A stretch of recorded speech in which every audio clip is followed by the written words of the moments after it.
Hello, everybody. Bezad here, back again with another weekly live stream here on our YouTube channel. I think audio is okay this time. Should be. Video looks like it's okay. Let's get things started. It's Saturday morning for me, Friday evening for many of you. Welcome to Naked Famous Denim Day, live stream day here. We'll give the room a moment here to populate. I hope everybody had a nice week so far, heading into the weekend. Let me know. We'll start the live stream off with. Don't forget to like this stream, everybody. If you're joining the stream right now, hit the like button. It helps. This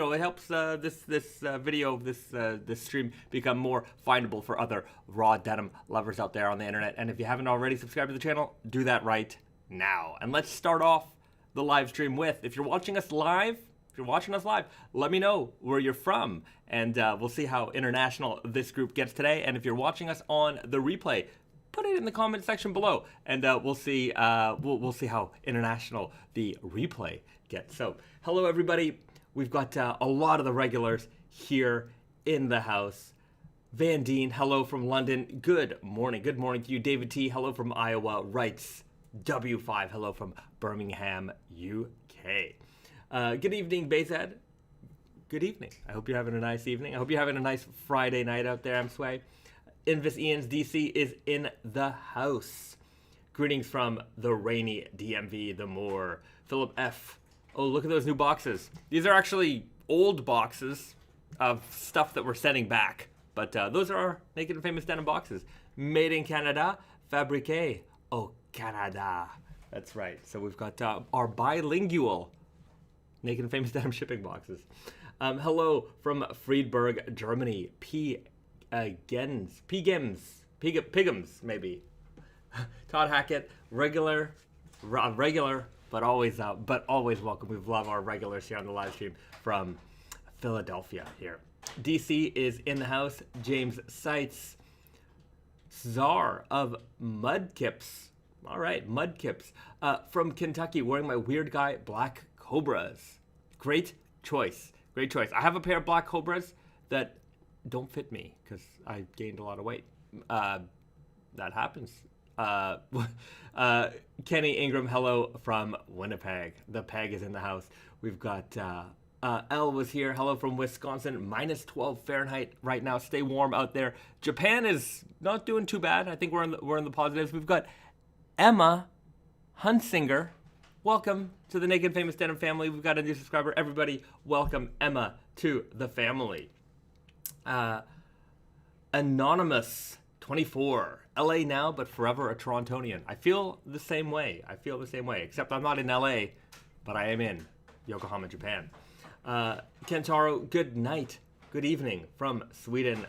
Brandmark, hello from snowy Montreal. Yeah, I've seen photos from Montreal. It looks pretty wintry right now. It's if you're from the Northeast, you're probably used to the snow. But we'll be snow covered. Not we, because I'm not there right now. But it'll be pretty snow covered up until like April. So we're still in the middle of it. Media House Jang, Charleston, South Carolina in the house. Hello from Philly, Kevin Vasquez. Man, we've got everyone from everywhere. So thank you so much for making this live stream what it is. You guys are absolutely the best. DeBeast 2500, hello from London. First stream that I managed to catch this year. Last time was before the holidays. Well, thanks for taking the time to join our stream. And look who we have here. Hello. Hey everybody, we've got Risa. Risa has entered the chat. The chat. All right. Well, no, you're good. You are good, my lady. Nobody. Just got my Rainbow Core Selvedge and Easy Guy. Can't wait to break them in. Enjoy them. That is going to be a very, very fun pair of jeans to fade in. I mean, we posted tons of faded examples so you can see what you're in store for. And that said, if you want to see those photos, head over to our Instagram. Follow us there on Instagram. We have photos also up on the Naked Famous Denim blog. So there's yeah, you kind of have to follow us in a lot of places to get everything. But so long as you follow us on Instagram, I know there's you don't always get, I think I've talked about this before, but even if you follow us on Instagram, you don't always get all of the content just because of the way the algorithm works. I don't know if there's a reminder button. I don't know. Anyways, if you want to be reminded of those things, you can find the reminder button and check it out. But check in on the account every now and then. It might be the best way to see what's up. But if you're following us here on the live, you guys know we tend to tell you what's happening. But if you want to see those faded photos and things like that, follow us on Instagram. Follow Tate and Yoko. Follow Naked Famous Denim NYC. There's a lot of cross content that gets posted, but there's also original content from those channels. Are they Instagram channels? What do they call them? Accounts there as well. You're doing a good job these days. Yeah, a lot of fresh content. Garrett's been kicking some crazy butt lately. Speaking of Garrett, he just shot the Nightmare on Elm Street. Very good. Yeah, we're gonna have it out on Monday. So if you're not following us on the socials, get following us on the socials. We'll have the email blast on Monday announcing everything. So it's looking like we're gonna release those on the 18th. I mean, unless something happens between now and then. February 18th, Nightmare on Elm Street. Get ready for it. Monday we'll do the announcement. You'll get to see, the image campaign that we shot for that. You guys have already seen the sample. We'll show that off today as well. But it's looking pretty good. I think this is the best we've ever done. Toxic Avenger photos were good. Mm-hmm. This is the best we ever did. They were good. This is very this is a whole new level. Fully impressed by Garrett. This is a whole new level. Mm-hmm. Garrett shot it himself in house. If you guys aren't impressed, I don't know what's going to impress you. I'll tell you that much. This is the best. It looks like it cost $1 million. Also, it didn't. Just we're very resourceful. Wizard of 32 ounce. Speaking of Garrett, the Wizard of 32 ounce, Jotaro himself. Hello from Montreal. Hello, Garrett. Thanks for joining the live stream here.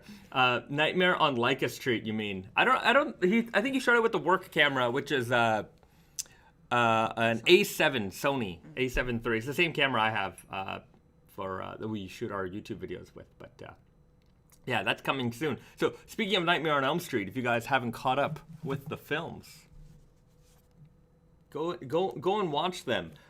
This is actually an easy. I think this is only like $30 for this set, and it comes with everything, all the Friday the third Nightmare on Elm Street movies, except for Freddy vs. Jason. But anyways, I'm sure you can find that for yourselves.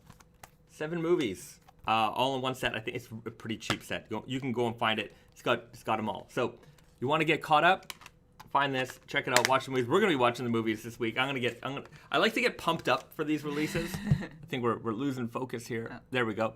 I like to get pumped up for these releases and really just when it was Friday the 13th release, I was just watching Friday the 13th movies, playing the game. I was listening to the soundtracks, just really absorbing it all. So I'm gonna be in Nightmare on Elm Street mode for the next little while. Mm-hmm. Risa is not the biggest horror movie fan in the world. No. But that's okay. So, I'm getting used to it, though. I'm not so scared anymore and grossed out. Right. I mean, whatever. It's one is scary. Like, there's scary movies, which I don't like, because I don't want to be scared after, for days after. Yeah.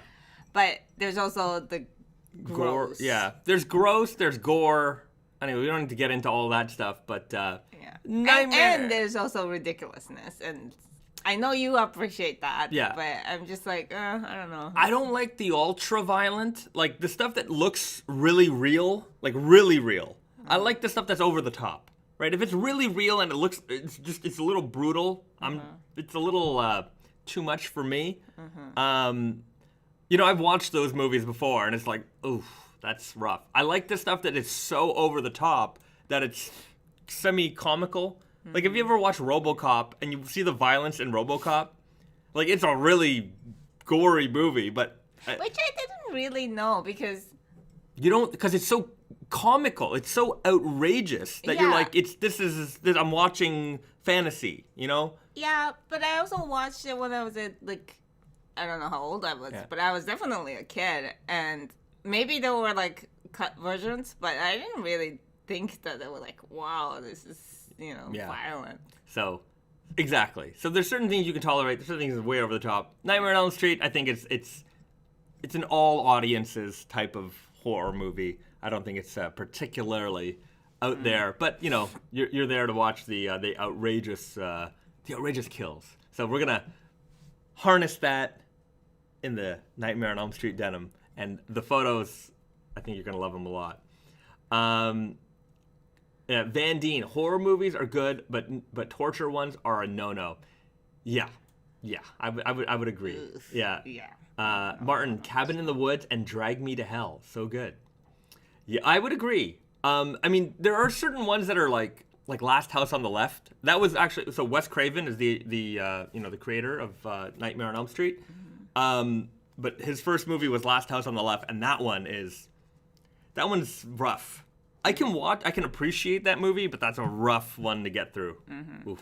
Or are today's movies a little bit more unbearable because they're more realistic? I don't know. I haven't watched a lot of modern horror, to be honest with you. Well, we watched The Babadook, and I was not impressed. I heard so many good things about that movie, and we watched it. I'm like, this is more annoying than. To be honest, I was scared that night. Oh, okay. Yeah. I couldn't wait to turn it off. I will see a movie through. Yeah, I'm like, I've watched this much, I got to see it through. But yeah. I want to watch Midsummer. Yeah. The A24 horror movies. What was the? Have you ever Ghost Story? We watched that one together. The A20. That wasn't this It wasn't scary. It was human drama. But there was almost no dialogue in that movie, if I remember, and I thought that was interesting. You were just watching things. Speak. I guess not. Love Witch. I saw Love Witch. The Love Witch was very artistically beautiful. I liked it, and it had that 70s flair. The only problem with Love Witch was every now and then you'd see a car that was definitely not of the era, and it threw me off. But that's a small gripe. Rights W5, I've avoided watching any of the Hostel films after the first one. Never watched a Hostel film. Yeah, those I've known are particularly brutal. Do you like any Japanese horror? Lee H. writes. I'm trying to think. No. Well, their House. Yeah. I guess it's horror. Japanese horror. Obviously there's things like The Ring and The Grudge. But I have not watched The Grudge, but The Ring haunts me to this day. Would Battle Royale be considered horror? I don't know. I don't think it's horror because there's no. Well, I don't know what constitutes a horror really, but Battle Royale is one of my favorite movies. I'm trying to think of any other Japanese horror movies. Perfect Blue is not really a horror. It's more of a thriller. Perfect Blue. The anime, Satoshi Kon. Oh yeah. Yeah, that's a good one. We also haven't watched Parasite. I know it's not. Yeah, that's Korean. Yeah, we have to watch that one. To be fair, there's a lot of movies we need to catch up on. We used to watch a lot of movies, as we own a lot of movies, but we work a lot. So we work at night. We work at night, which is like primetime movie watching time. I don't want to watch movies in the day. Yeah. All right. Let's answer some denim-related questions. Anyway, that was Nightmare on Elm Street. Monday, you will see some updates from us. I hope you enjoy them. I think the photos came out fantastically. And do yourself a favor. Watch the films. Get hyped up. It's going to be a good release. Brandmark, Godzilla. I don't know if Godzilla is technically a horror movie. It is its own genre. Action. Yeah. The first one was more of a drama, I find, than anything else. Wow, the light, the lights. See, we work with the sun here. Sadako versus Kayako. Yeah, there's. That one was a little. I mean, I didn't watch it. I haven't seen it, but I know it exists. The idea was a little ridiculous. It was kind of fun. Freddy versus Jason, right? Yeah. What's your primary factor when deciding when to retire a pair of jeans? I don't know if there's necessarily. Well, the one that forces me to retire any pair of jeans is growing out of them. So if I grow out of a pair of jeans, I'm forced out of retirement there, or forced into retirement there. But usually I feel like I've worn a pair of jeans for a while, and then I get a new pair, and I just get into that new pair, and I just want to keep wearing that new pair. So that is usually, I guess, my other situation. I will wear jeans till destruction. I will repair them when and if necessary. So yeah, growing out of them and just moving on. But even if I've moved on, I still go back to that pair usually pretty often. I like wearing really faded pairs of jeans. So like my left-hand twills, I'm working on my solid black selvages. There's a pair of nightshades I'm working on right now. You can't see it, but anyways. Yeah, I haven't started a new pair in a while. I've just been working on those solid blacks. I'll probably start something for Indigo Invitational 3, which is coming up in a couple of weeks. Speaking of, so there's that contest, Indigo Invitational 3. If you guys don't know what the Indigo Invitational is, where have you been? Joking. It's a big raw denim community-based fading contest. And it's basically wear a pair of jeans for a year, just check in every month with some fade progress photos, and at the end there's some judges. They fade the jeans. There's all kinds of prizes. We at Naked Famous Denim, Unbranded Brand, Tate and Yoko, we've sponsored the contest, so we're providing some prizes for that. Great group of guys running it, and last year was very, very, very successful. I have not decided on my pair yet, but I will probably soon. You know what? I'm thinking I want to wear the raw cotton slubs. Right. That's it. I want to wear the raw, because last time, Indigo Invitational, I wore a black jean just because I wanted to mix it up. I want to wear the raw cotton slub, mix it up again, and see how that goes. I think that'll be a lot of fun. I can imagine there's going to be a bunch of rainbow cores in there as well. There is another fading contest that I just became aware of. It's more of an Instagram fading contest, whereas the Indigo Invitational is a little bit more... I mean, it is definitely Instagram driven, but there's like there's rules and stuff. Like you got to go online and upload your photos, your progress photos and stuff. But with this other fading contest called the Indigo Open 2, I guess Indigo Open, Indigo Invitational. Anyways, Indigo Invitational 3 starts at the end of March, early April. Go to Indigo Invitational. You Google it. I think it's indigoinvitational.com. Anyways, go to the website. Just Google it. You'll find it. Indigo Invitational. Whereas the other one, Indigo Open, it's a little less organized, but it's a little more free. So that just started. I don't know if you can still join. They just reached out to me on February 1st on the Instagram. I just saw all these posts of Indigo Open, Indigo Open. I'm like, wait, did the Indigo Invitational just start?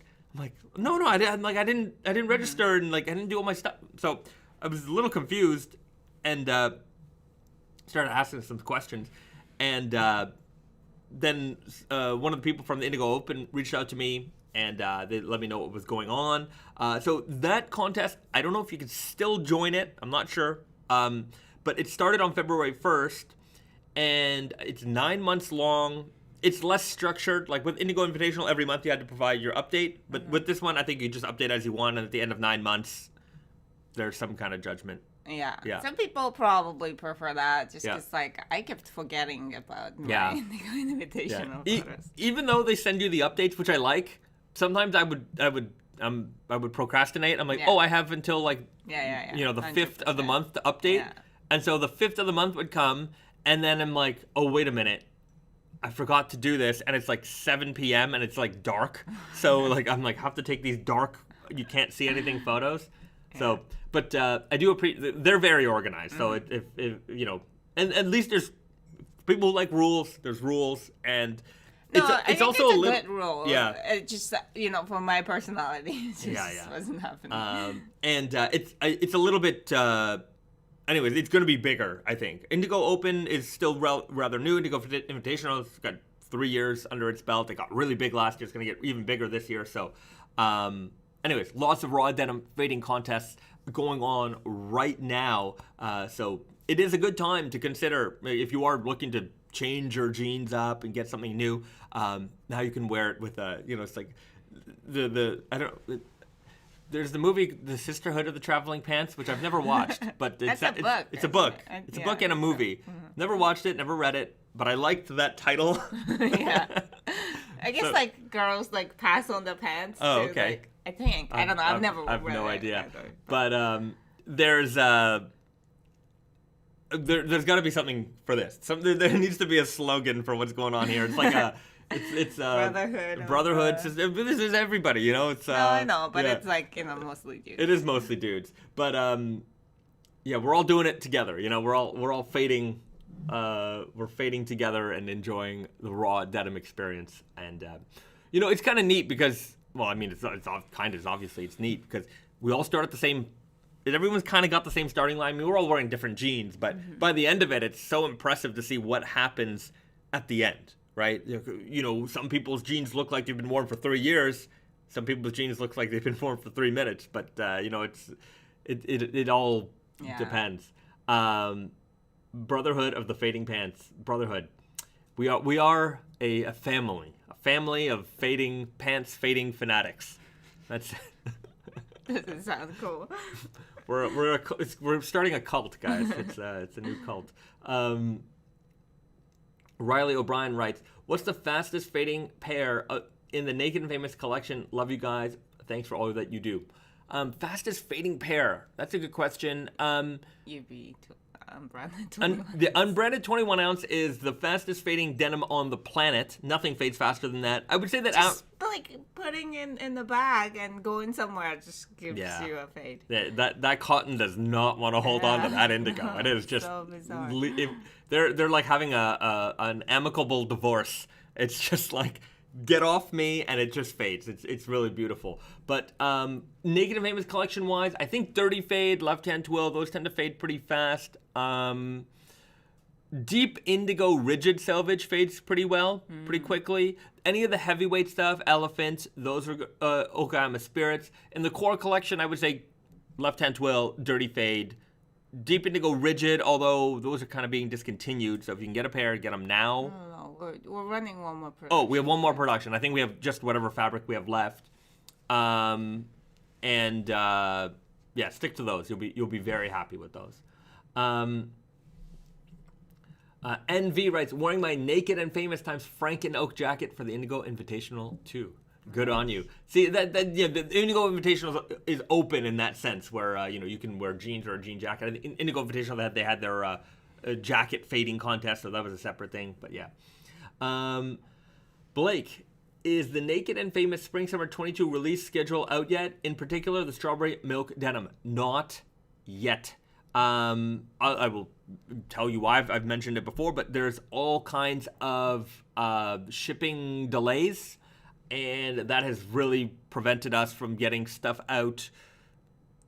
Well, we had some stuff out. We've got some stuff out coming this month. This month we got the Nightmare on Elm Street and the Bluebird Selvedge. I'm going to announce that also on Monday in the email. So the Bluebird Selvedge is a lightweight indigo denim.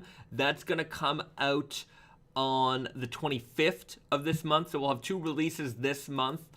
And then into March, I'm not quite sure yet. I need an updated release schedule. Basically, we're expecting fabric to arrive, and then as soon as it arrives, it goes to cutting and then into production. But a lot of the fabric isn't arriving. It's still sitting in shipping containers somewhere, it's sitting on a boat somewhere. The whole world is dealing with a lot of delays, and we're we're not immune to that either. So Spring Summer 22, it will come out, a little more gradually than in previous seasons. We're nipping that problem in the bud for Fall Winter 22. That stuff should be available pretty early. Right now we're working on Spring Summer 23. Like, that's how Spring Summer 23, haven't even shown Spring Summer 22 to the customers yet, to our wholesale partners. That's not been shown off yet. Fall Winter 22 is in production. Spring Summer 23 is in planning mode right now. Like, we're going to have sampling done in the next maybe 6 weeks, probably. At least sample fabrics. Like, everything's going to be put into production. So they always throw in like last minute things too. But we're got to be super early on this, because who knows when the shipping lines open up. So that's just where we're at. So we'll announce as we get information, basically. Yeah. All right. Next question. Mr. Overlord 14,000, Olympic denim. Ain't gonna happen. Boycotting? Yeah. No. It has nothing to do with that. It's I can't imagine what the licensing fees are for that. Like, if you want to make any kind of Olympic-related products... Yeah, but, I mean, you know, it's just... Gold and silver and bronze Selvedge IDs. Who would buy bronze? Yeah, nobody would buy the bronze. Nobody wants the silver. Like, you always want gold. But, yeah, if it was official Olympic merchandise... Yeah. No, but sports... Yeah, and then just have that 5 colors. No.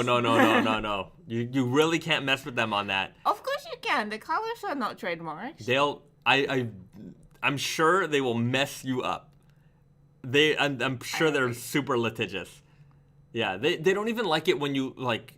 I don't know. I don't even want to go around that. I'm afraid of them. Chris Noel, Olympic hassles aren't worth the hassle. Yeah. Sports. Athleticism, all the words, but yeah, I'm terrified of the Olympics. Just merchandising, they're a machine. I don't think that'll ever happen. Okay, Venomous Teddy. Here is my weekly message lobbying for pink core denim. Pink core lobbyists unite. All right, we're listening to you. We listen to the fans. If But the red gradient, there will be would include some pink. Yeah, there's some elements of pink in there.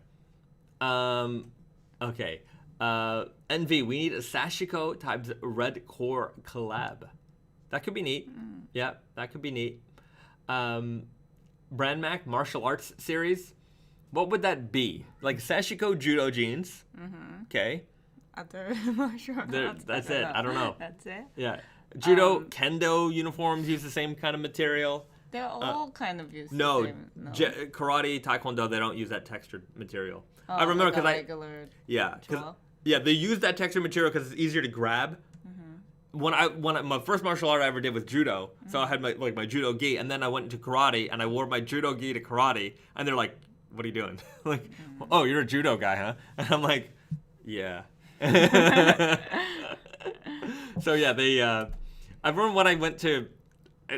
I used to do a lot of martial arts, and then when I went from judo to karate, then I stopped judo, but I went to karate and I was doing kung fu at the same time, and then I would wear my karate uniform to kung fu, and I would do like my because I was in Shotokan karate, and we have different positions where you put your hands, and my teacher would be like, "Oh, Shotokan over here," and I'm like, "Oh, it's pretty very fun." Yeah, I used to love martial arts. I still do, but I'm not in practice. Okay. Can you explain the stack guy sizing? I wanted to buy a pair, but the sizing is so off from the measurements. I don't know what you mean by the sizing is off from the measurements. The measurements are the measurements. You should always pay attention to the measurements. Tag size is just a reference, really. Risa said it best last week. If you treat the tag sizes like you treat shirt sizing, like small, medium, large, there's no universal small. There's no universal 32. These are just kind of indicators of where you may or may not fall, right? We all own shirts that are small and medium, right? There's medium and large shirts in our closets, depending on what size you are. So treat your jeans exactly the same as that. Just because you wear a 32 in one brand doesn't mean you're a 32 in another brand. The only thing that matters is how they fit, and how they fit is going to depend on the measurements. So pay attention to that measurement guide. Essentially, the stack guy, drop crotch. It's designed to be worn lower on the hips with a slim, very slim, kind of tight leg. So a little bit more streetwear inspired fit. But yeah, pay attention to those measurements. It shows that it has a high rise, but it's certainly meant to be worn low on the hips. You can wear it wherever you want. That's up to you. When the jeans are yours, they're yours. You want to wear it as a scarf? My approvals for that. You got my approval. Will any denim jackets for fall winter 22 feature tonal stitching? How ha asks. I don't think so. The answer is no. Except the zip chore coat and the blanket lined denim. The zip chore coat blanket lined denim will have tonal stitching. Writes W5, invisible core jeans. You know, that's not possible because it would. Well, does that mean like it's dyed all the way in? No, as the dye fades, it becomes more clear. Oh, clear. So, yeah, invisible. Clear. So here's why it won't work is that like you'd have to get some kind of like, you know, synthetic yarn, like a polyester or polyester will take dye, but anyways, you need to get some kind of clear yarn, synthetic yarn that you could dye on top barely, that the dye wouldn't hold at all, and then when you wore it, the dye came off, and then the jeans would become. But it wouldn't really be clear; it would be kind of semi-transparent. But it's like it has to be like almost like a wire and not like yarns, because yarns are a collection of like small tiny fibers. So even if the tiny fibers are clear, it would become white by the time it gets to become by yarn. spun. Yeah, right. Yeah. It would have to be some kind of like a single fiber. Yeah, like a fishing wire. Speaking of which, we are trying to. Anyway, I won't even clear. We're trying to do something with clear. You'll see. It's coming, but not a clear core. It's not a clear core denim. It is funny that people will ask. I mean, I don't know if you asked that question seriously or not, but it is like, how would you do that? Yeah, it's a brain exercise. Jayhawk, have you practiced Aikido? I have not. I've not practiced Aikido. A little Brazilian jiu-jitsu. Kickboxing, karate, judo, kung fu. Those were my mains. But I did a lot of I did wrestling in high school, just in gym, and not a lot. But I fought with my brother a lot. We did a lot of our own little UFC at home. we really loved original when the UFC came out. That was. Because for us, as we subscribed to Black Belt magazine, you know what I mean. We were. My uncle is a martial artist. We were really into martial arts, and there was always the debate: who would win, kung fu guy or a karate guy, judo guy or a kickboxer. That never happened before, right? It was always you're having all these fantasy debates in your head. Well, the boxer would never know, the boxer versus the kickboxer. Well, once the boxer, gets kicked in the legs, what are they going to do? It's you never saw this in practice, right? Mm-hmm. And especially in the early 90s, it's not like you could just, I'm sure somewhere there was a street fight or a mixed tournament somewhere, right? There was a pang craze in Japan, right? But we didn't know that. We didn't even know it existed. But so all those debates started coming to an end when you were watching Hoist Gracie choke everybody out, and he's 100 and whatever change. He was a small guy, and he's beating up guys way bigger than him, and we were just oh my god. That's the secret technique right there. And then the wrestlers came in, and you just watched the evolution of fighting happen, and it was very, very interesting to see. But nowadays, everybody knows it's a mix. You need to have a little bit of everything. But back then, nobody trained like that really. And I mean, the only person who kind of talked that way was Bruce Lee. He had his book Tao of Jeet Kune Do. That was his martial arts was a little bit more mixed martial arts in that sense. But to see it, that was amazing. But yeah, I was pretty big into. I still like martial arts movies and stuff. But yeah, not. I don't exercise. I'm well beyond my prime there. Any new samples for today? How asked. There's always new samples. Every ep. Do we ever disappoint with the samples? You got to stay tuned. Rights W5, that would have been for one April Fool's Day. We haven't planned April Fool's Day this year yet. There'll be something. It's coming up soon. Yeah, we got to plan something. The Raver guy, we made him. We made them. Some people ordered them. We got to make something that is crazy, but also you can order it. If you want a rare, weird jean, we're gonna come up with one. Anyways, you'll see. We'll figure it out. We'll figure it out. Junior, martial arts is one of the most tribal groups out there. I don't know. Is it? You're gonna have to explain that one. Maybe because like judo guys are judo guys. You know, they don't like karate guys. I don't know. I think back then it might have been a little bit more like that, but I think nobody who's into martial arts is naive to believe that one thing is gonna dominate everything, right? Or one, you know what I mean? It's not like tiger style is gonna beat snake style. You know what I mean? Like, or maybe more in the sense that they stick to the group that they, you know. Yeah, maybe. I'm not sure. Okay. Boris Nip, make a hoodie from some left-hand tool denim for April Fool's. Denim hoodie? Maybe. I don't know. It's just going to look like a jacket. Yeah, it'll look like a jacket. We got to do something weird. It's got to be out there. Okay, Robert Rosas writes, ordered the Chinese New Year Water Tiger, but unfortunately they were too small. Debating if I should ship them back, Cali to California, or should I sell them myself? Ship them back. I mean, with Tate and Yoko, if we're doing an exchange for you, back in the past, you used to have to pay for shipping yourself. Like you'd have to go to the post office and figure that out, and that could be kind of expensive. But we sell you a label, and it's $15. It is, before we were doing the labels, we were getting packages from the States and be like $30, $40 to ship something back to us. Look, obviously that was not ideal, right?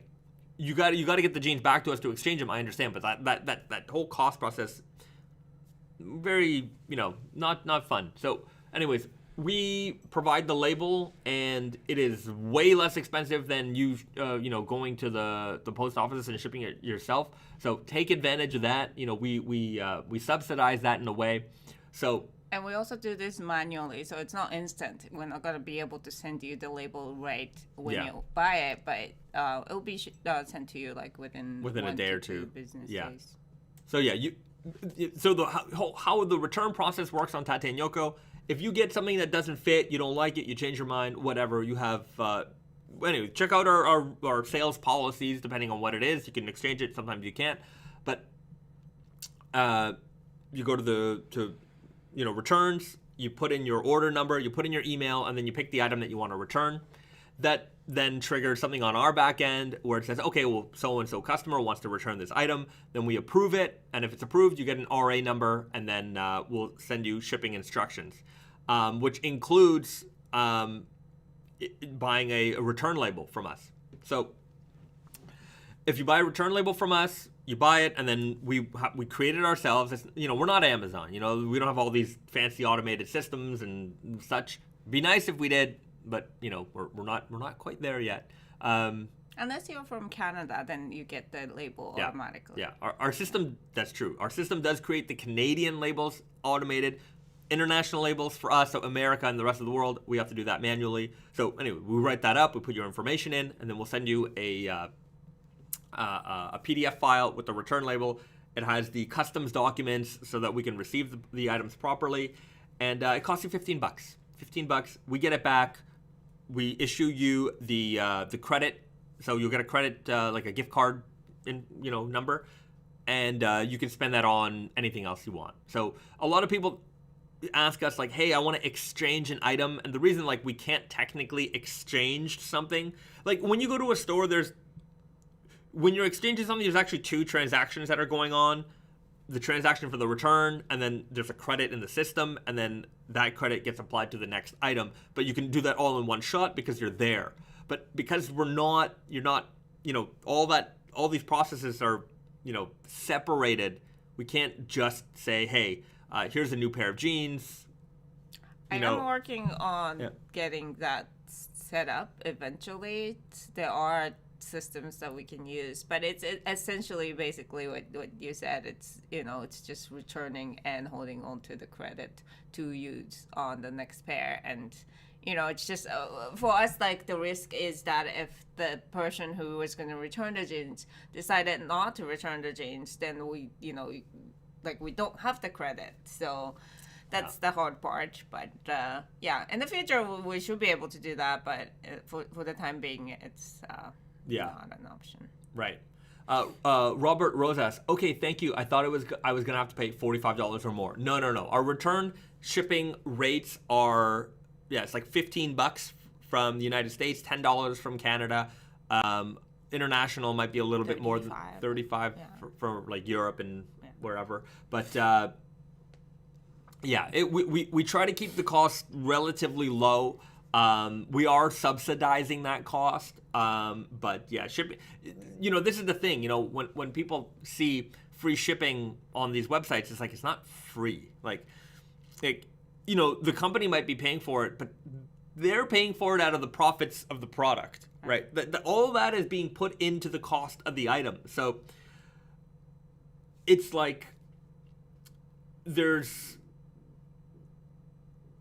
anyways, like we do with the Naked and Famous Denim pricing, we try to be as we don't want to build in extra costs that don't necessarily have to be there. So if you buy a jean, it fits, it works for you, you shouldn't have to be paying for somebody else's return cost, right? And we'll subsidize it a bit. We try not to charge you the full amount for everything, but we try to balance that out. Look, I wish we shipping was cheaper and all everything could be nicer, but I think $15 is not cost prohibitive for an exchange or a return.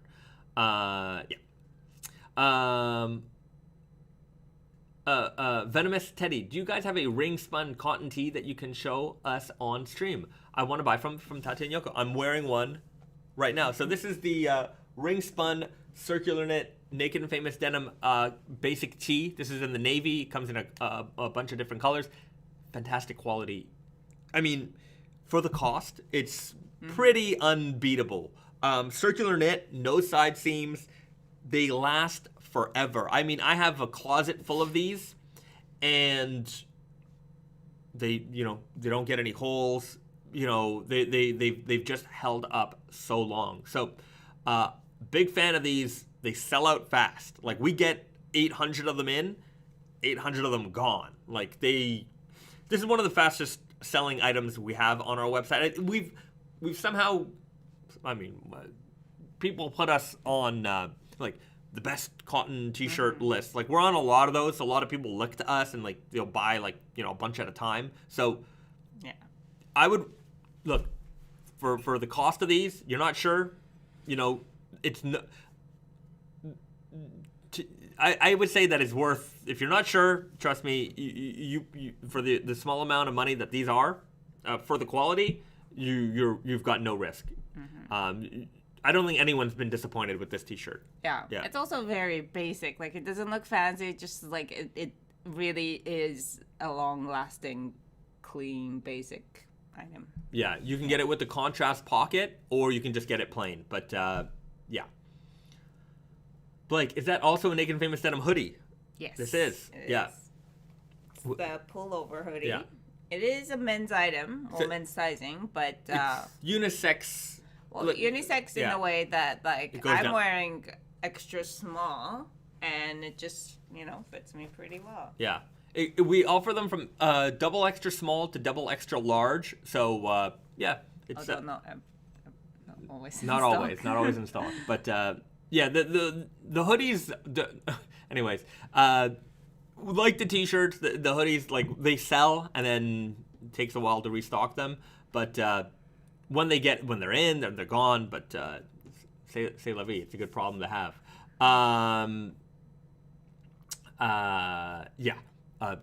T-shirts. You should if you're not sure, or if you haven't bought a Naked Famous Denim t-shirt, go get a Naked Famous Denim t-shirt. What's the mid blue jacket next to the olive shirt on the back? I don't know.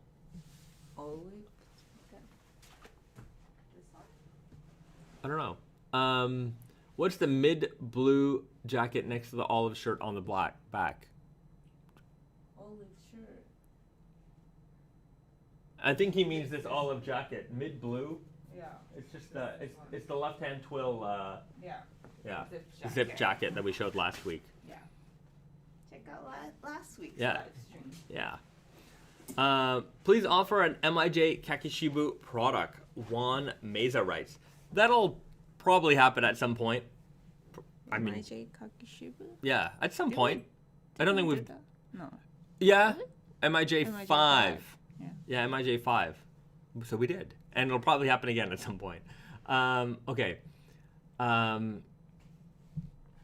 Okay. Are the NYC exclusive jean and the future vulgar Montreal jeans going to be consistently restocked, or are they a one and done thing? Really hoping to get my hands on both one day. They will be restocked. So yeah, we plan on keeping them going. It's not just going to be a one and done. Craig Mazara.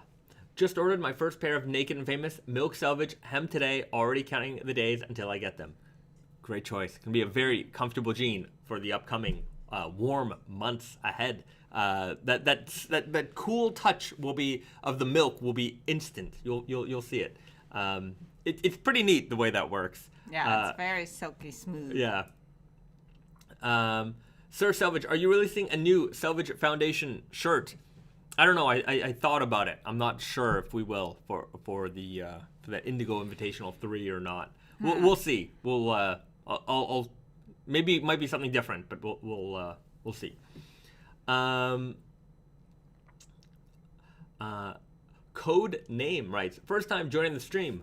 Well, thank you very much. Have you decided? First time joining the stream. Have decided to cop a pair soon. Thanks for being such a cool brand. Our pleasure. Well, if you need any advice on which pair to get first, ask in the chat. I'm sure you'll get a lot of great opinions in there. Mr. Overlord 14,000. I'd love a hoodie, but without the rope.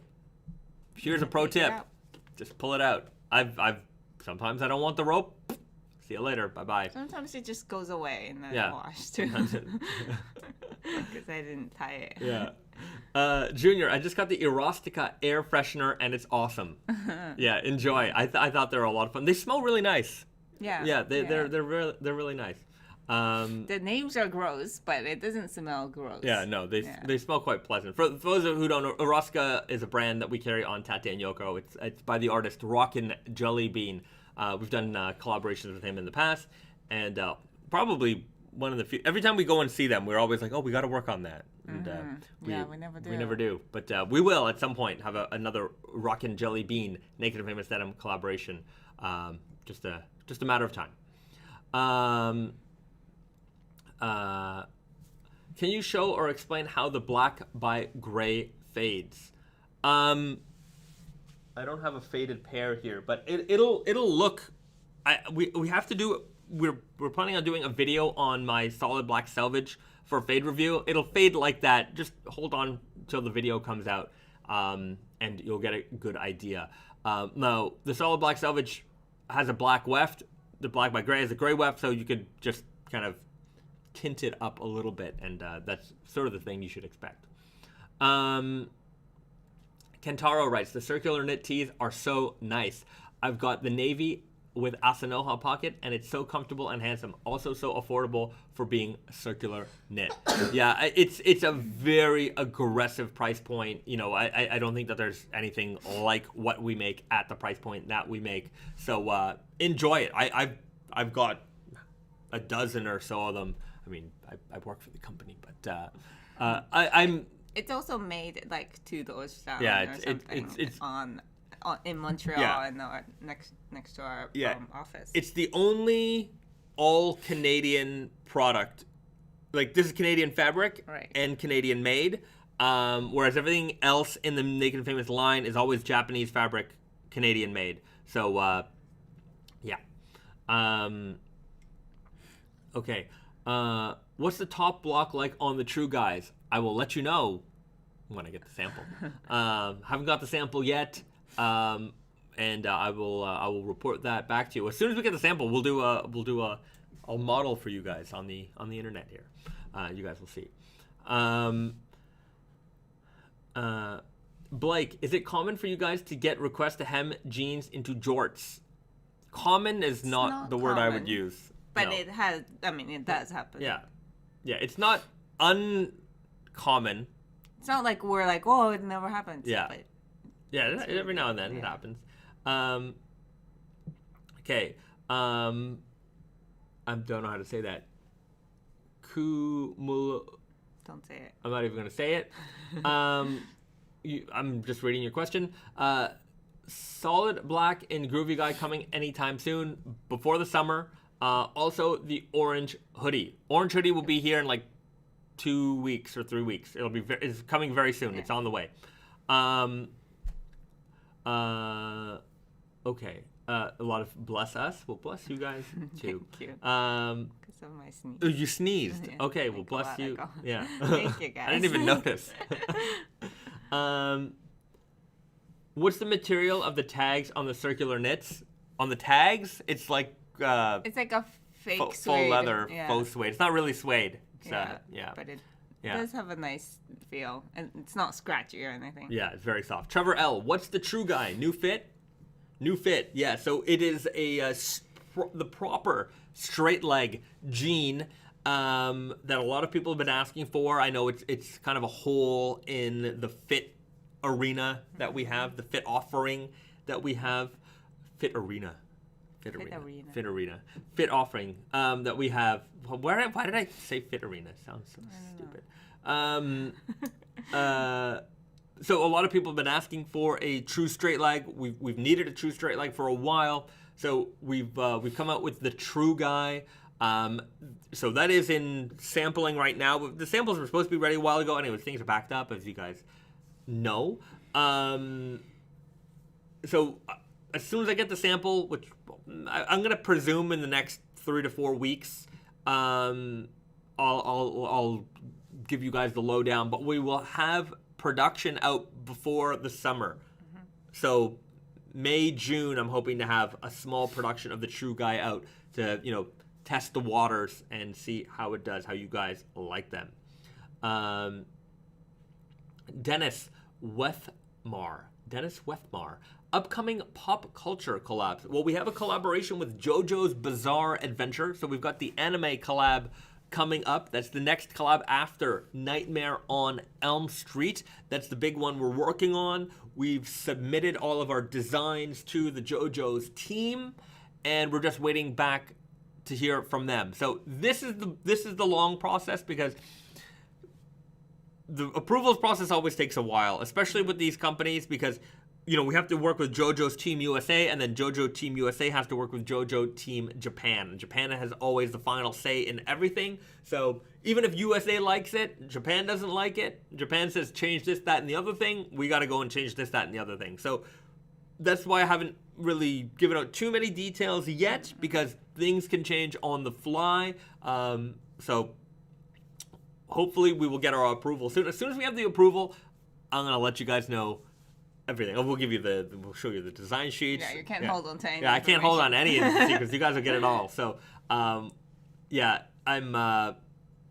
Hopefully, we'll have more information on that soon. But JoJo is gonna be, I think, gonna be pretty big. Yeah. I mean, it's 6 jeans. 6 jeans. Yeah. So. 6 jeans. So, we'll probably release it in batches of 2. Yeah. 6 jeans, as in like 6 fabrics. Yeah. All the Joes. Every Joe. So. From Jonathan Joestar to Jolene, we've got them all. It's gonna be a big release. Yeah. So the aim is to have that for holiday 2022. So I know we're only in February, which I can't even believe we're in February already. Yeah. But we're into February. But this is for December delivery. So get your Christmas wish list ready. It's coming around then. Right 75, just thinking, what were the original jean fits back in the 1800s? The waist overalls, they weren't even called jeans, they were waist overalls, were wide, they didn't have belt loops. They had one pocket on the back, and they had buttons so that you can attach suspenders to them. They were, I mean, you know, if you wore them today, no one would look at you funny. You know, you just look like you had a old-timey pair of jeans. You'd look like a heritage guy. Yeah. You definitely look like a heritage guy. But you wouldn't look... like other than like other 1800s clothing, like sometimes you look at like sweat. That's true. That's so you know, true. if you look at like even sweatshirts from the 1950s with the rib up to like your rib cage, and like, you know, remember even in the 80s when the guys wore sweatshirts that were cut off at you know, right here, like there's certain clothing of certain eras that like you put it on and it looks like that era.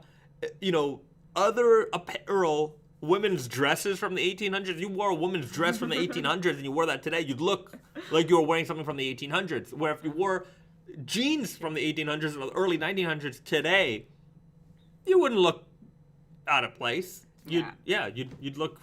It's pretty impressive then. You know, I mean, I'm just gonna say men's clothing because it's, you know, that was only worn by men back then. But men's clothing has just like not changed. Pretty much at all. Yeah, we wear men's fashion is very. Yeah. This is a fine line of what men are gonna wear, generally speaking, of course. Yeah. But shirts and ties, and I guess like the width of the tie or the size of like 70s collars. Yeah, I mean there's just variation, and you can kind of spot the, you know, just the age or But anyways, it's just like, but in general, the ideas are the same. Like, obviously, the jeans look different now, but like it's basically the same clothing, different details. Yeah, it's pretty incredible. Brand mark, Back to the Future. I mean, if you were you could wear today's like heritage outfit. To be fair, today's heritage outfit is based on the old stuff, but there's a lot of what you could wear today that, you know, you can go back 20, 30, 50, 100 years and you wouldn't look out of place. Mr. Overlord 14,000, is it true that jeans was originally jeans, Genes, Genova, Italy, and denim was denim from Nîmes, France? Denim, so that came from denim, France. Serge denim. Yeah. So that was a fabric used for like French Navy uniforms, I believe. But jeans from Genova, Italy, I'm not sure. I'm not sure about that. I've heard that. Yeah. There are some... I'm sure there's some folklore out there that just keeps getting pushed forward. I don't know if there's any particular evidence of that one, where the name jeans came from, but... I'm pretty sure that's a, like, well-established... I don't know.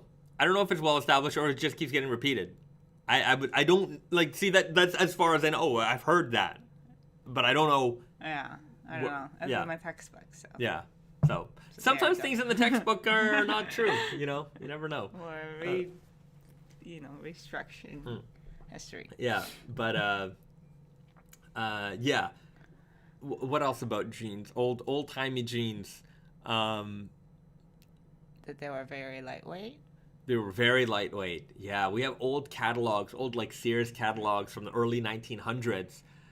And it was like heavyweight, 9.5 ounce denim, heavyweight, 10 ounce denim. So the idea that 21 ounce and this is like the workwear fabric, it's not true. It's not true. Like the 20 ounce stuff, that is relatively modern, made within like the last 20 years or so. That is a new invention.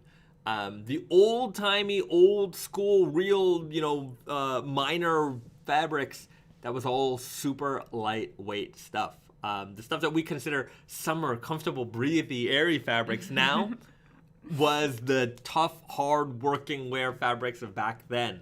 So that's a pretty interesting thing to know. It's a big misconception that the heavyweight stuff is real workwear. I mean, nowadays it is. But from a historical perspective, what the miners wore and this and that, no miner wore 21 ounce jeans unless they're living today. Nick Low Piccolo. Anyways, That's a great name. it's a good name. The Niccolo Piccolo. Sorry to ask again. Don't be sorry. Sorry if I screwed up your name. How fast will the rainbow core fade? Relatively fast. You should see progress photos from people with the red core, green core, blue core, any of the other color core jeans we put out. Within weeks, you're going to start to see that color come through. And within a year, they're going to look pretty faded. If you're wearing those every day, you're gonna get those fades. So, yeah, that's a fast fading jean.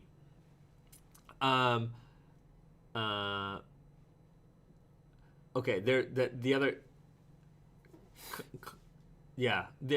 whatever, I can't say that name. Back then, nobody really cared about the selvage either, if I remember correctly. At least not in the way we do now.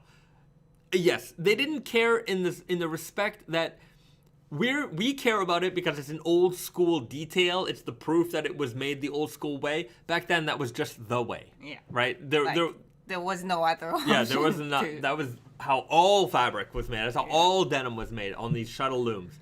Projectile looms are a more modern invention. Obviously, they can weave denim it's 5 times as fast, double the width. So it's way more efficient in terms of production speed. But yeah, the reason why we care about selvage is because it is evidence, it is the proof, it is, showing us that this fabric was made with this kind of machine. But yeah, back then, it was just the edge of the fabric. Yeah, they're just like, oh, these are the jeans, and that color on the edge indicated which company this particular roll belonged to, right? So nowadays, obviously, you barcode fabrics, you label fabric, you know what I mean? Like, we have modern ways of determining which, at the mill, when they've got all these rolls stacked up, they know who owns which, roll because they have computer systems and all this stuff that they're going to tell them. But back then, it was just like, okay, well, this company ordered, and this company, we always mark it red, so it's got a red line, or this company is always yellow, so we put a yellow line in there. Yeah, so, back then there's only like 5 companies. Yeah, so there you have it. Okay. Got the name right. Lo Piccolo, like from Dragon Ball Z, but thank you. All right, we got it. Grady Flannery. Glad to hear that the Rainbow Core will be faded in time for Market Days Chicago. Market Days Chicago. What's Market Days Chicago? Is that a trade show? I have no idea. You'll have to let us know. Blake, has Naked and Famous had an homage jean to the original denim jeans or something similar to what the 49ers would have worn? We have the mainline selvage coming out, so that's a very heritage-inspired fabric. I don't have the sample here; it's packed up, but that's coming out for Spring/Summer 22. If you check out the Spring/Summer 22 collection overview video, you will see it there. That is probably the most. Yeah, so it's lightweight. And it's got neps. Yeah, light blue, kind of white stitching. The blue is not so the deep indigo that we're used to now, and white stitching. So it's pretty old timey. Very, very old timey for sure. So yeah, I would say that's the most heritage, like super heritage, like way back in the day, inspired fabric. Mr. Overlord 14,000, do you eat natto? No, not a natto family. No. Venomous Teddy, how did red become the most popular selvage ID? It's belong to the most popular denim company of all time. That was their ID, and that's how the mills determined, color coded those fabrics for that company. Take a guess, anybody, which company you believe that company to be. We'll leave it in the comments. We'll see if you're right. So that's how that became the most common one. Oh, so the Chicago thing is the Pride Weekend. Okay, yeah, that would be appropriate. Yeah, there you go. Perfect. what was it called? Market Days. Sounds like a trade show. It does. Yeah, it sounds or like a Christmas market kind of thing. Yeah. Like. All right. Well, there you have it. It's the Pride weekend in Chicago. So there you go. You can have all the rainbow, the raw denim selvage rainbow. Yeah, the raw denim selvage rainbow. There you have it. Is the correct term selvage ID or selvage edge? I've heard both. The correct ID, the correct term is, it depends. Well, okay. The self edge of a fabric, regardless of whether it's selvage or not, is literally the edge of the fabric. Mm-hmm. So selvage edge kind of sounds repetitive, but like we refer to the fabric itself as selvage. So like this is selvage. Yeah. And then this is the edge of selvage. Yeah. So Yeah, that's right. So no matter what, the edge of a fabric is the selvage. Mm-hmm. A selvage denim is proper way to describe the fabric. Yeah, proper way to describe a fabric with a self edge, right? So you can have and then a selvage ID is the edge, like the ticker, the color that, or however way the edge of the fabric is patterned or colored or whatever. So. Yeah, I hope that makes sense. Yeah, and in Japanese we call it the ear of the selvage. That's true. It's also, in English, it also can be called the selvage ear. Do they? Yeah, they've called it, you can call it the selvage ear. I think it's because Japanese people call it, probably. Maybe, but I've heard it in English be referred to the selvage ear of the fabric. So, selvage ID, self edge, which comes from the word self edge, which is a selvage fabric. So a shuttle loomed fabric has a self edge because it is one continuous strand of yarn going back and forth. So it is the self edge of the fabric. All edges of all fabrics, regardless if they're self edge or not, are referred to as the selvage. I think you're confusing everybody. I'm definitely confusing everybody. I got to put this in a PowerPoint presentation. I just don't know what I said and what I didn't say. Let me know if that makes sense, everybody, or if I just confused you more. But whenever we call something a selvage fabric, it is generally known that we're talking about a fabric with a self edge. Yeah. All right. Sunny Woo. Sunny Woo, really sad missing the MIJ8 and plan to release any other Tokushima jeans. Yeah, it'll probably happen. Just got to give us some time. There are the yarn isn't exactly always available, so it's just a matter of time till we get that one done. Okay. Okay, James Seitz, he's got the answer here. So why did red become the most popular selvage ID color? Because the biggest company used that color to color code their fabrics, and that would be big old Levi's. It's a very popular company if you've not heard of them before. They weren't the first ones to make jeans, but they were the first one. They patented the riveted pockets. That was their patent, and yeah, there you have it. Levi's Strauss. It was him and another guy. Another guy nobody remembers. Yeah. Poor guy. Poor guy. Yeah. Who's the other guy? That's a good denim trivia question. Some people don't even know there was another guy, but there was another guy. Oh yeah. I don't remember the name. Yeah. There you have it. Jayhawk, do you notice any significant trends in the denim space emerging? I mean, in general, in general, trend is always going to be sustainability, but that's across the board with everything. So every company is trying to find a way to be able to market their jeans as sustainable, whether or not they are or they are more sustainable than what it was that they were made before. We talked about greenwashing and all that stuff before, but that is the current trend across the board. But as far as like anything else, I mean, fits, it's weird that we live in a time where there isn't like really a dominant fit anymore.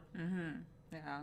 Other than slimmer leg jeans, guys, there's right now guys are just varying degrees of slim leg. But ladies, I remember there was a time when ladies' jeans, everybody was flared. Everyone was flared jeans, bootcut jeans, flared jeans, and everyone thought that like a skinny jean made them look ridiculous. And then I think the trend in the past couple years have been going wider, but the skinny fit doesn't go away now. It's just it's like there's just it is super dominant. It ain't going anywhere. And it's hard to shake up. Like, men's fashion for jeans hasn't been shook up since the arrival of the skinny jean and the acceptance of the skinny jean.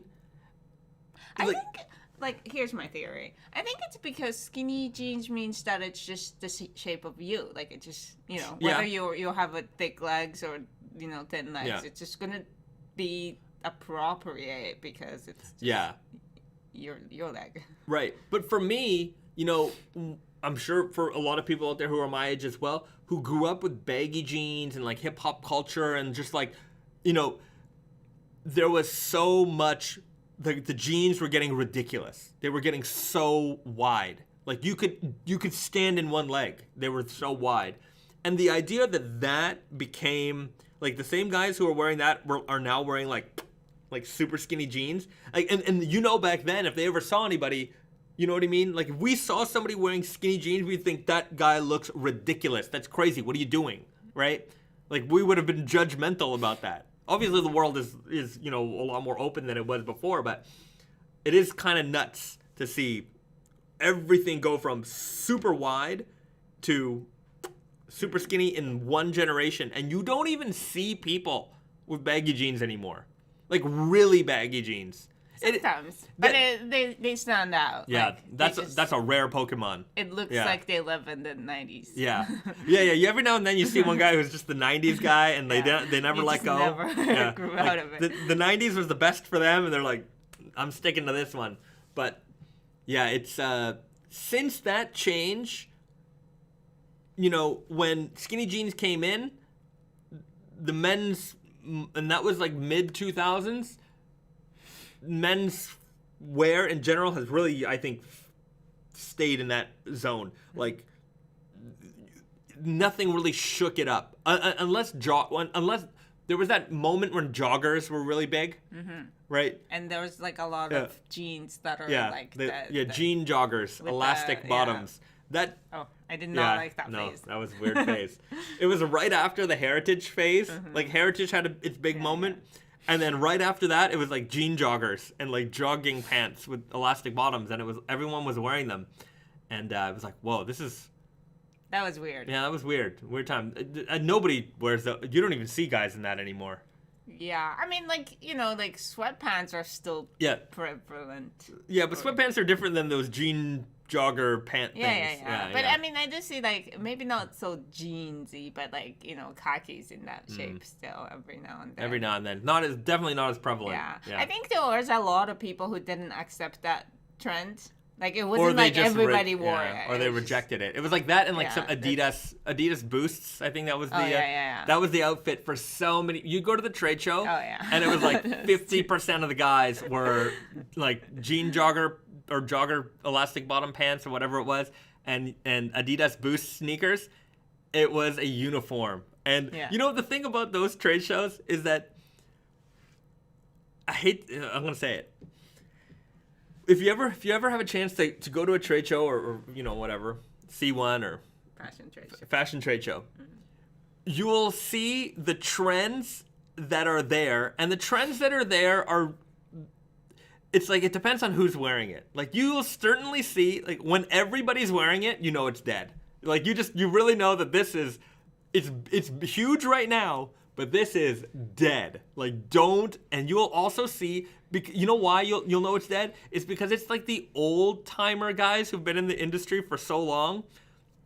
This is a mega stereotype, but it's always like this kind of overweight guy usually belly, bald, very not fashionable, but he's wearing the trend perfectly. Like, he's got the logo he's too old to be wearing logo tees and graphic tees.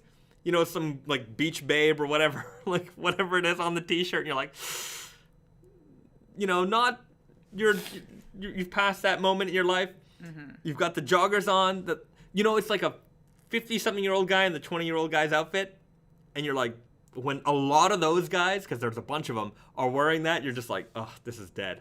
That's true. Yeah. That's so true. But we haven't been to trade shows in 2 years, so I don't know what's dead now. Yeah, I don't know what's dead. It's sad that I don't, like... But I don't know what... There's nothing... I think over the last 2 years, nothing's been trendy. Nothing's been... Like, everything kind of froze. That's true. Yeah, there's not... People don't go out. Yeah, like, you would go to the trade shows, and it was like, what's big? Oh, Herschel bags. Like, everybody's got a Herschel bag. Herschel's got the biggest booth at the trade show. Herschel. For those people who don't know, they make bags. They make all kinds of other stuff. Canadian company.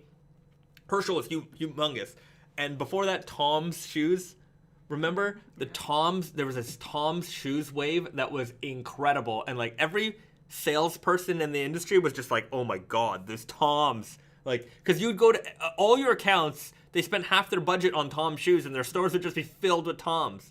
And it was, it was pretty crazy. But yeah, like, because there hasn't been trade shows in a while, there isn't that like mega buzz about something. Mm-hmm. I don't even know what's going on in that realm right now. Like, what's the super hot item? And like Zane Robe, they were the guys who were doing those the jogger pants. Huge, biggest booth of the show. Everybody was there, but yeah. Jay Kim. Yeah, LOL, so true. Blake, I feel personally attacked right now. Sorry, we're not trying to attack anybody. We're just trying to... jean joggers and Ultra Boosts. Yeah, Ultra Boosts. It's just... I just called them boosts. They're the Ultra Boosts. Zane Robe was/is ridiculous. I mean, to each their own. Good for them for... Look, to get to that level, to get to that status, that's not just luck. That is... that's set a global trend. Global. That is, you have to be... Yeah, that's a dream of any fashion brand. Like, if you're in fashion, that's what you want to do. Yeah. Make a trend and make it big. Yeah. I wish we could have that with raw denim, but... Well, but our point is different. It's a little different. Of course, look, I'd love to have the sales and, the thing, but... For us, I mean, obviously the raw denim trend in general worked, like, really well. Like, we're doing better now because... because it was a big thing in the early people got into it, and, we were able to sustain the business. Yeah, that's true. That's true. We had our moment. It wasn't quite that big, but what we're doing now is bigger than when the heyday was. So, yeah, that's true. Brennan R. Tom's shoes phase was a dark time.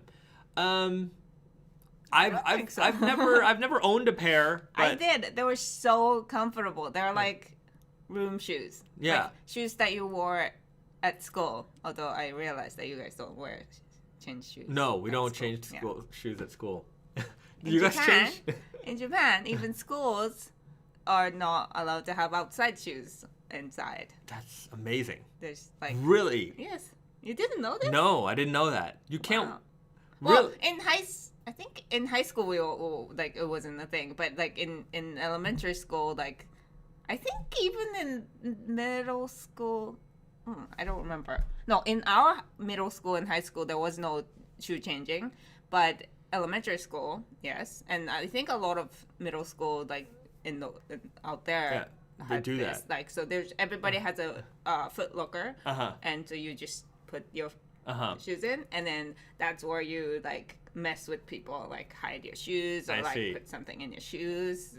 That's just what we did. That's how the kids play. Yeah. I was taken aback when we went to a gym here, and I wore my running shoes to the gym, and then they were like, "You don't have any other shoes?" I'm like, "No." And they're like, then they provided me with a pair of shoes because I couldn't wear my shoes which I have to say were pretty brand new, right? But the fact that I thought walked about in that. with them, they were like, you can't wear that in here. So they gave me a pair of shoes, and I'm like, okay. Well, But even my gym here, they have this like you go in and go to the locker room, and inside the locker room no shoes at all. But when you go out to like to the like a machine and stuff level, you have to wear the inside shoes. But then like you go out of the same exit, so like there's mix of shoes there. And it just doesn't make any sense, but I think people don't want people to be using machines with dirt, on their shoes.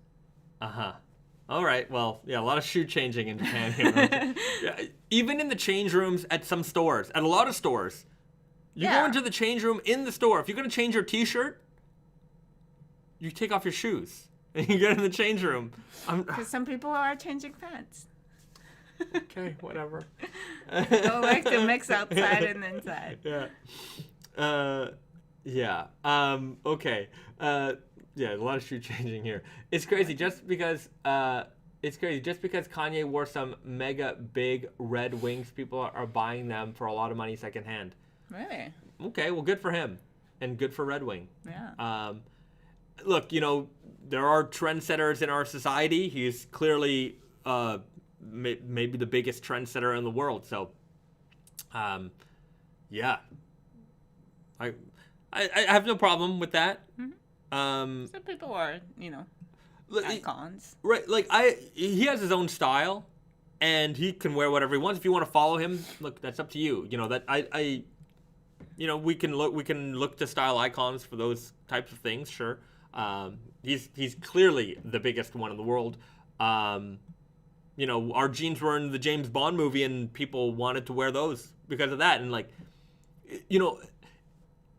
it's one thing to just be a fashion victim and chase all the trends because you saw somebody else wearing it or you saw it in the magazine or whatever. But there's another thing to curate your ideas and say, okay, well, I like what this guy wears. Doesn't necessarily have to wear everything. I can appreciate their style, how they put things together. If there's something that I can take from that, incorporate into my own life, my own wardrobe, sure, absolutely. So. And sometimes you have to see it on somebody to appreciate, what looks cool. Right, and he's also one of the most photographed people in the world right now, probably. So you're probably going to see him more than anyone else. Decibels, next trade show, everyone is wearing Naked Famous, but there's enough variety that it won't be going anywhere. I don't know what that last part means, but I would love it if they were all wearing Naked and Famous. I'll tell you that much.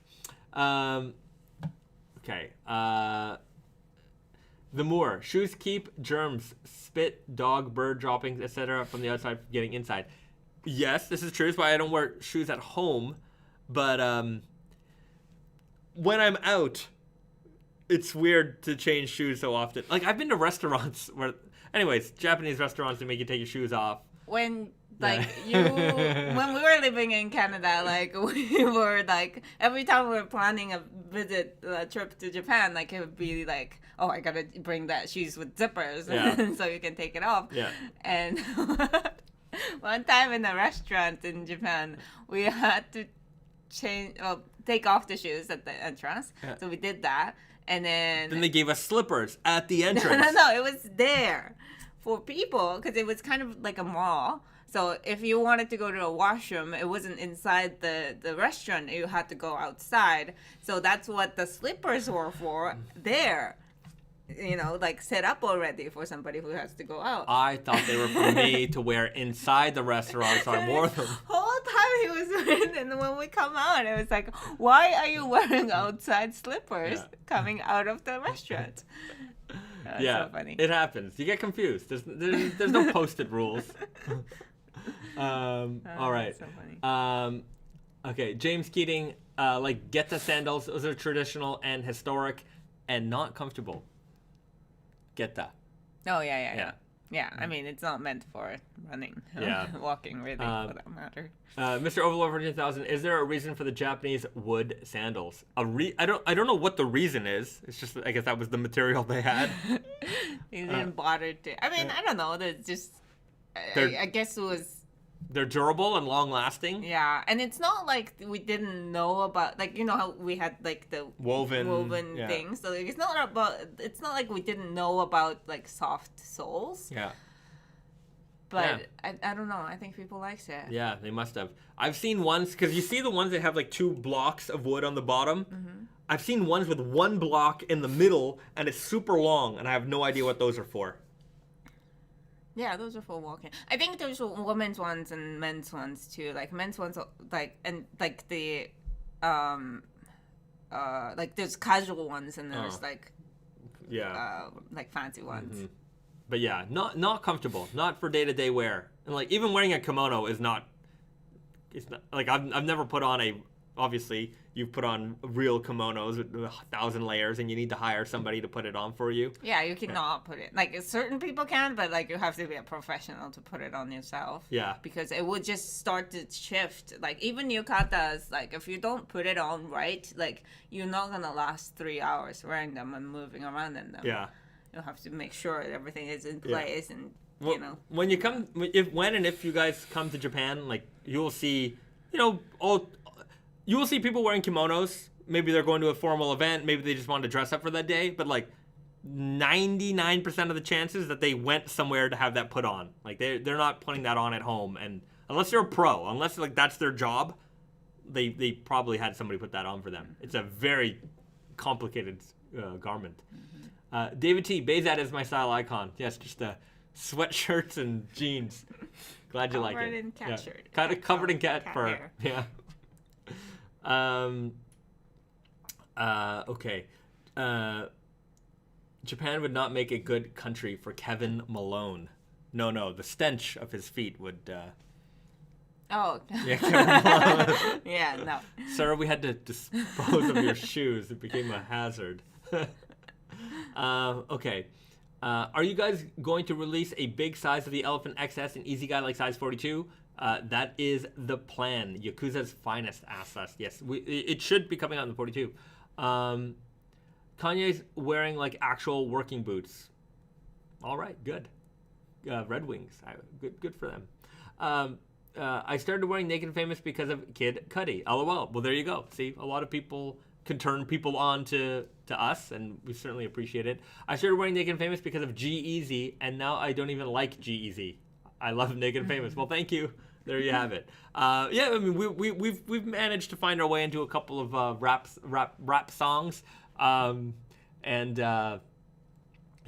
What can I say? It's helped turn people on to us. It's not our aim. Like, some brands, they're gonna pay for that product sponsorship and things like that. Anytime you see any celebrity or us in a movie or whatever, it's always because they found us. We never found them. It was never been that type of relationship. We appreciate it because it just shows that either their stylists or whatever looked to our product, thought it was right, thought it would look good, and it worked for that instance.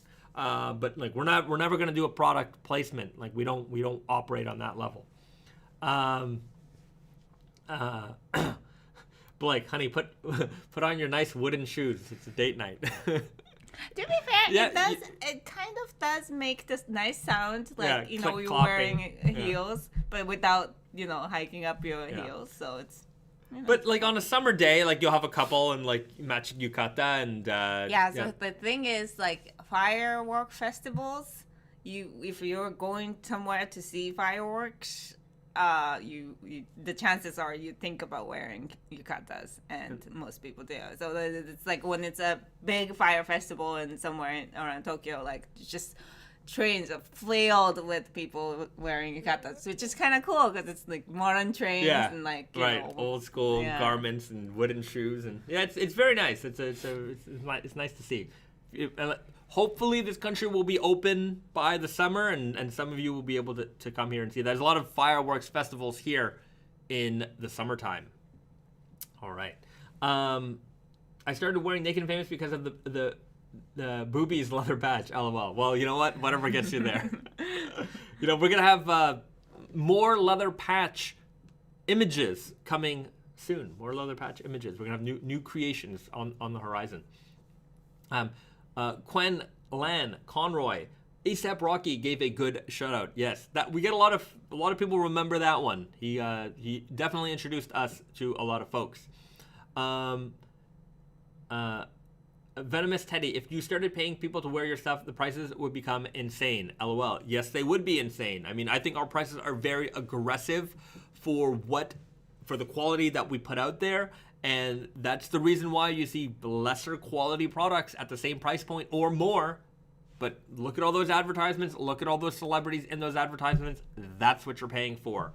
And just speaking unbranded, like, think about the unbranded product, the quality that you get for it at the price point, and then go and look at other products in the same price point. And see how many ads they have. Like, think about what kind of quality jean you could have had for $80, $90 versus what other people are putting out at that price point. There's no ads. We don't even run Google ads. I don't even monetize the YouTube channel. I won't pay for an Instagram post. I won't pay for anything. I don't want to. The only thing we do is make good products, interact with our community. That's just where our time and money is spent. So, those companies, they make the lowest quality product they can, sell it for the most money they can. Obviously, that's a strategy. That's if you want to make a lot of money, you got to figure out a way to do that. But that's not what we do. We try to put out the best quality product we can at the best possible price we can do it for, and it seems to be working for us. Decibels. I was sad. When I visited Japan, I went to the big Kyoto Fushimi Inari Shrine with all the gates, and I just missed the big Lantern Festival the weekend before. Would have loved to see it. Right. Kyoto is even if you miss something like that in Kyoto, you've probably, there's just so much old Japan there that, you can really, even if you miss something, you absorbed a lot. Mm-hmm. You can't miss historic Japan by going to Kyoto. There's just so much of it. So much of it. Whole city. Yeah. But yeah, I mean, Fushimi Inari, it's beautiful. I've only went when we went with Brandon and Leo, but it's very photogenic. Yes, definitely. I like Monkey Mountain there. There's this mountain. Yeah, there's right near that, not right near, but it's outside of Kyoto City. There's the mountain with the monkeys everywhere, and you walk. It's a pretty, it's a decent hike up the mountain. Yeah, it'll take you 30 minutes or so. It's steeping. I find it to be not the steepest incline, anyways. Yeah, but you get to see nice mountains at the top, and then at the top there's the little monkeys. They're everywhere, and then they put you in a cage, and then you can feed the monkeys. I thought that was pretty funny. So you go in, there's this little hut, and you can buy some fruit, and then the monkeys they're so lazy because they know everybody goes in there to feed them, so they just hang off the cage, and their arm is like this, and it's just stretched out. Yeah, they're not even trying. It's when is it? When's my next one? Yeah, and they can get so greedy, and literally they'll take the fruit, they'll put it in their mouth, and then put their hand back in. They take another one, they stick it in the other side of their mouth, and their mouths are just chipmunks. Yeah. And then the monkey next to you is just taking all your stuff, and there's just a lot of fighting. Anyways, I hope you guys get to come to Japan and enjoy what's going on out here. Richard Meza, why don't you tip in Japan? Because the service fee is included. It's not up to the customer to decide what the waiter or waitress should be paid. Yeah. It's right. I think it makes sense. Yeah. It doesn't, because, it shouldn't be the freedom of, unless... It's unfair to the worker. Yeah, unless you get a bad service, you can complain. And I understand that, free tipping system is that, you can show your appreciation based off of how well they performed. I get that idea, but in theory, or in practice, people go to restaurants, it's okay, it was fine. I have to now tip 15%. That's this like arbitrarily rule. So it's like, why don't you just build that into the price so that you don't have to, make a point? Yeah, it's a little. I agree. I prefer the system here just because it takes the pressure off me trying to figure this out. They're gonna get paid, and a lot of places also have a seating fee. So like if you go in, like there's an automatic like 500 yen or whatever that you got to pay just to go in. So there's that also. Depends on where you're going. Some places. But that is just so that you don't order like 200 yen drink and sit there for 3 hours. Right. So they have their own way of dealing with it, but I think it's a little more. Yeah, and another thing is that like it's in general like you get good service without people working for tips. It's just because people want to do good jobs in general. Right. Same. I don't understand tipping in America. J. Kim. Yeah,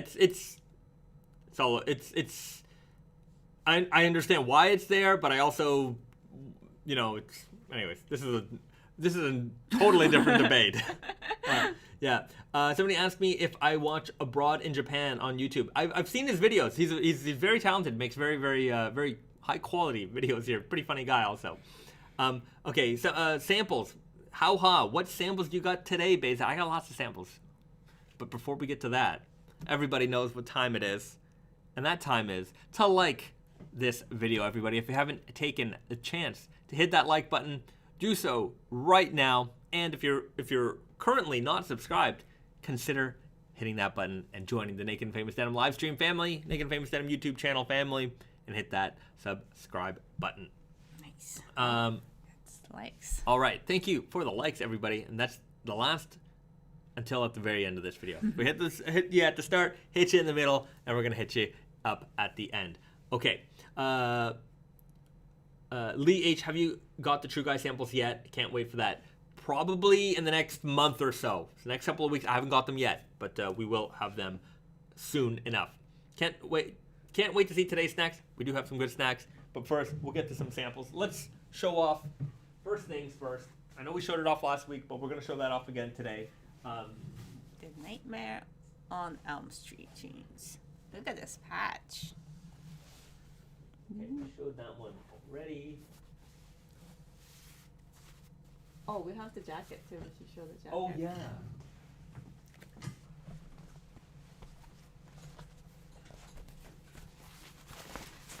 And the classic red line Selvedge.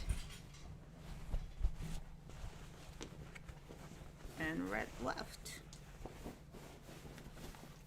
So yeah, this is the Freddy jacket, Nightmare on Elm Street jacket. So made with the same denim, dark indigo on the outside, red Weft, green paint coated on the inside. So, and you've got that red line Selvedge ID here. So it comes in jeans and it comes in jean jacket form. This one is going to be much more limited than the jeans, just like with the Matrix and with the Jason. This is definitely going to go first. So, yeah. And just to show you the details, this red line Selvedge, it looks like a, regular red line Selvedge, but the red color, we really wanted it to look like a little oxidized, like a little dried blood. Yeah. And that's the color we chose this for. So it's not red. It's not like it's the like classic. There's a more of a maroon red. But yeah. And then it's a little thicker than regular ID. Yeah, that's it. Is the screen patch screen printed? I don't know offhand, actually. I don't know how they did this one. I'd have to check with Brandon. But yeah, one of two Freddys coming for you. 1, 2 Freddys coming for you. That's right. 3, 4, better lock your door. 5, 6, get your crucifix. But yeah, made with the real blood. No real blood. No real blood was used in this jean. Yeah. And this denim. So yeah, jacket and jeans coming. Yeah, and then of course the jeans has this Freddy skin. Is it supposed to be? Yeah. Yeah. Pocket bags. On the very creepy here, I don't know if we're gonna use it, but I think they put it on backwards. Oh. Oops. For the sample, it's wrong. I'll have to double check what we did for production. Hopefully they didn't put that in backwards. Definitely should double check that. Yeah. It might be too late anyways. Production's done. Okay, so that's that. Did we show these off last week? The new work shirts? I think not these fabrics, did we? No, we did. We definitely did. We did. But it's worth another look. Another look. Yeah, these are very heavy and hefty, but it's so soft as well. Yeah, and the nice colors, manly colors. Yeah, and then again, it's the same fit as the previous work shirt, but the back yoke detail is the different from this season. It's that criss cross back. Yeah. This one I haven't shown off yet.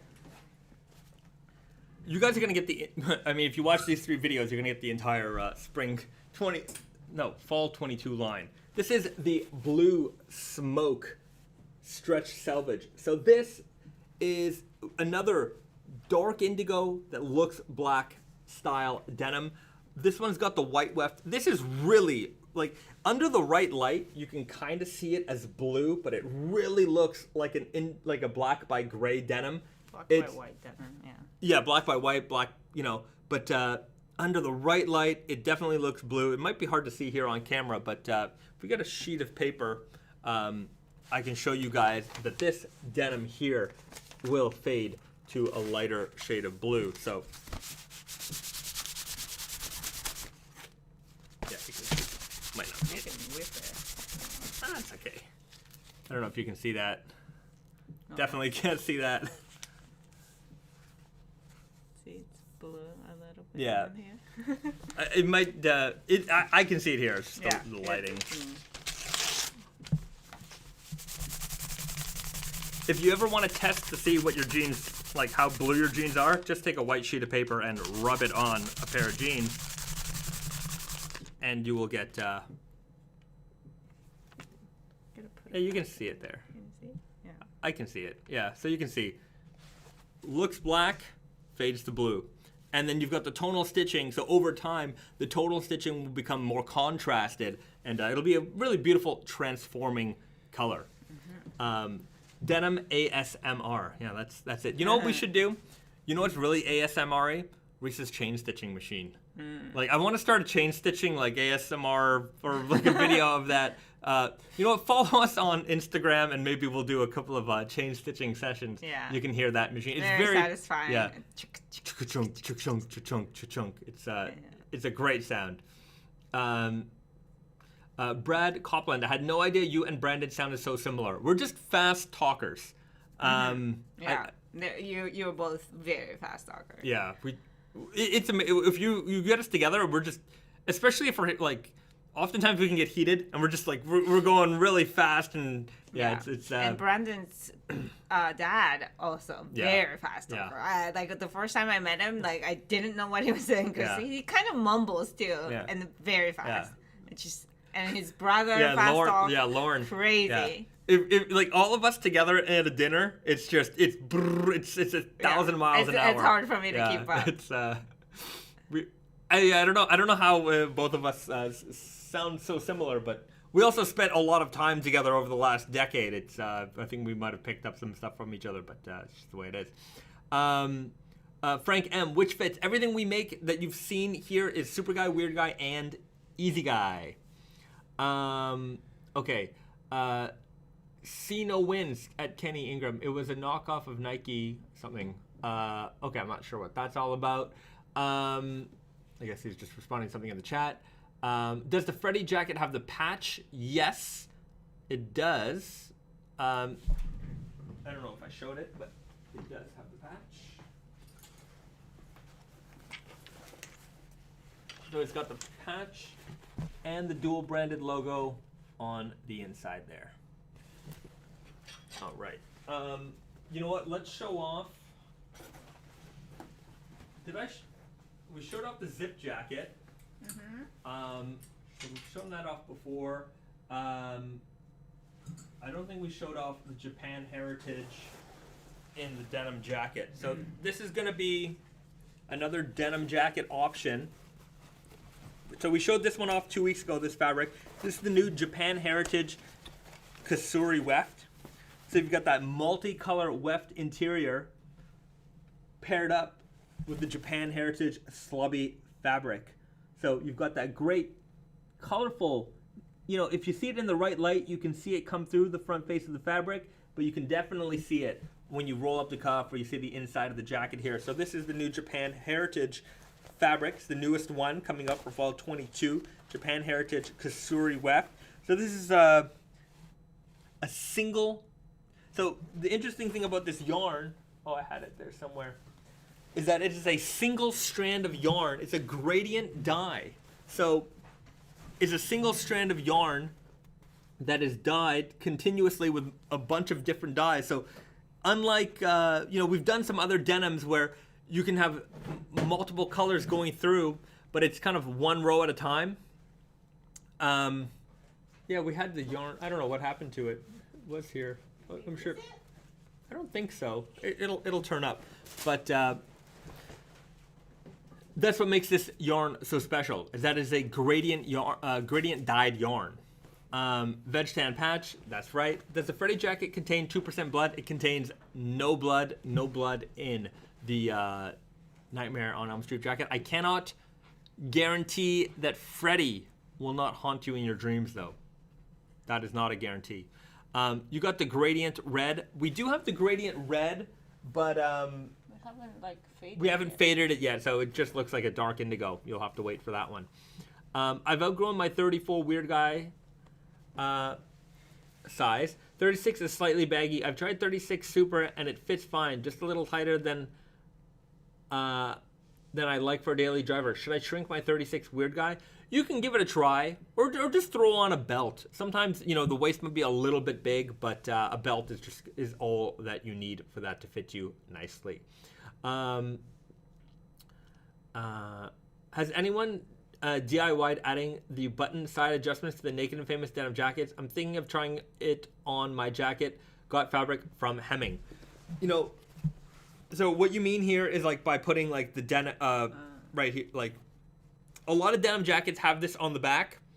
Originally, the Naked and Famous denim jackets had that on the back, but I don't think we have any samples with it. We used to do that, but I find that, especially for me, I don't think I've ever used those before. And it's like one of these details that like it's there, we put it on the jacket, nobody uses it, and it costs, so we might as well take it off. Everyone was asking for pockets, so I'd rather put the money and put it into the pockets than have that back adjustment tab. Yeah. Yeah, adding the pocket cost was like a very big jump, and we wanted to kind of cut cost somewhere so that it kind of, you know, balance it out a little bit. Yeah, it was still an increase, but the interesting thing about the Naked Famous denim jacket is that it is the most edited garment we've ever made. Like over time, Weird Guy has actually had, you know, a couple of adjustments. Like if you have a Weird Guy from 2010 till now, there are some fit differences. Mm-hmm. You know, we've increased the rise a little bit, changed the pocket shape a little bit, but with the denim jacket, it was like it went from like 7 buttons to 6 buttons to no pockets to tabs and this collar changes. Like changed like a while. Yeah, it was super slim fit. Yeah. So it's more boxy. Yeah. Over the years, this has evolved the most. This is literally the perfect denim jacket. I think so. I really like how it fits. It's not too long, not too short. The stealth pockets are amazing because it doesn't look like you have a pocket, but it really is helpful to have pockets. I wanted to retain that vintage look because for me, I hate the look of welt pockets on denim jackets. I really don't like it. I think it really makes the front look ugly. So we had to find a way to add that pocket without doing it. So we added this piece here, put the pocket in stealthy, and there you have it. That way it retains the look of a classic denim jacket without the front pockets, but you get the front pockets. So there you have it. That's our denim jacket. Lee H, I'd use the adjusters because I got my jacket a bit oversized so I can layer in the winter, but would like to cinch it down with a tee in the summer. I can understand that. I just don't find that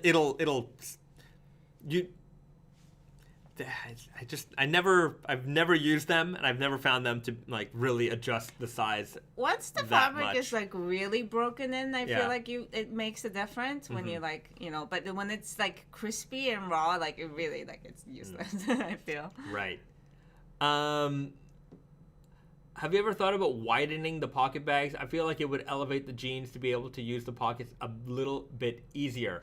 The pocket bags or the pocket shape? The pocket shapes have been adjusted a little bit here and there, but the thing is, you know, I hear this complaint about the pockets not being, sometimes the pockets can be less usable than others, but that's generally when the fits are really slim.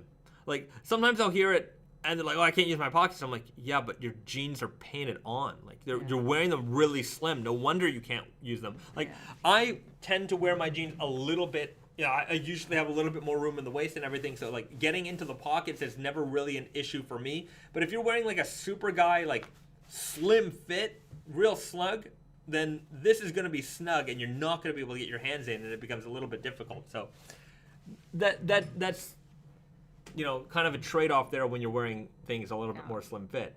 And you don't want a like pocket that goes like all the way to the front of your like, you know, center of your body, front of your crotch either, because you don't want if you put something in there, you don't want it traveling, you know, in the middle of your pants. Yeah. You can't sit down. Okay, I like the outer slash pockets provide. I like that the outer slash pockets provide for internal pockets as well. That's right. You get the inside and the outside pockets. Will there be a hair-on leather patch available for swapping like the OG Milk Selvedge? Probably. We will when we're gonna start offering patch swap options, and I think we'll have a hair-on patch option for that. Sasha Yav, would be really cool if you all made a sizing video for women's jeans. Would be helpful as a guy buying jeans for my girlfriend. Yes. It's something we've been talking about for a while. Yeah, we're just having that. Right. We want to be video producers, but it's going to take more time to get all the videos we want to be done. That said, if you, anyways, if you're a video producer in Montreal, if you can make videos in Montreal, let us know. Pockets versus giant cell phones. I have a Note 10. It's snug in my loose-ish weird guys. I've got a Note 20, and I don't really have any issues myself. So it depends. It really depends on the jeans, depends on the fit. But yeah, I'm a big phone guy. I've always been a big phone guy. And you always put that in your front pocket, which always. I always thought was weird. Yeah, I have my phone fade. I mean, it's pretty visible there. Yeah. You can see it. I never put it in the front. I never used the front pocket. Yeah, girls tend not to use the front pocket so much. We're so used to not having them. Yeah. Although, classic Aero, Max, they all have a pretty decent sized pocket. Yeah. Like I go all the way here. So you put your phones there, girls. No, I mean that's. You still won't. I guess you got a purse, back pocket. Yeah, I never put my phone in my back pocket. I never want to sit on it. Blake, I have lost a phone like that before. Right. Back when the phones are smaller and the jean rises are lower, I put it in the back pocket and I sat down at the airport and, you know, by the time phone. I got on the flight, I was gone. What am I wearing today? Circular knit, Naked Famous Denim pocket tee, and I'm wearing Strong Guy, Strong Guy in the Nightshade Stretch Selvedge, and I've got my my Yuketen fur slides, my sheepskin slides, my home slippers, luxury home slippers, fancy. You know, since I'm not leaving the house so often anymore, and I put a kibosh on new shoes for the year just because I never leave. I invested in home shoes, so I've got a lot of slippers, and these are my go-to right now. They're very comfortable and they're very warm. Yeah, Japanese homes can get pretty cold. You gotta have warm You gotta have warm home shoes. That's what I'm all about. Venomous Teddy, strong guy. I like the strong guy fit. I like the looser fits. Czar of Mudkips. Why do the weird guys have a lower back rise than the super guys? I don't know. That's a question for my pattern maker. But I mean, if we want to increase it, we can. Yeah. I think it's just because like weird guy was there before, and then back then the rises were definitely lower. Yeah, I'm not sure. I don't have a real answer for that. Yeah. NV writes, my Frank and Oak and Naked and Famous jacket has 7 buttons. It's an old fit. It's a good fit. It's an old fit. But yeah, those were all like the original Naked and Famous jackets were all based on like some vintage jackets I had, and just like, okay, we're gonna use all these details, and then anyways, we modernized it, and there's certain modern details and certain vintage details on that jacket. Anyways, it all just whatever my taste was, I guess, just kept moving with that, and how people wore it, because the original denim jackets, those were slim. But to be fair, when we started Naked and Famous, Brandon and I were both like 130 pounds and like slim. Like I was wearing size 28s, Brandon was wearing size 30s. Like we are not wearing those sizes anymore. And like I used to wear extra small and slim shirt. So slim shirt was so slim. Slim shirt was so slim. It was so slim. It was ridiculous. And I guess a lot of us were just young and like. But it was also trendy to be, like. Those slim Oxford, like sport collar, button down collar shirts, that was very trendy. And that's what I wore. Yeah, I'd wear like a button down Oxford, white Oxford, and like size 28 deep indigo rigid Selvedge. That was my outfit for a while.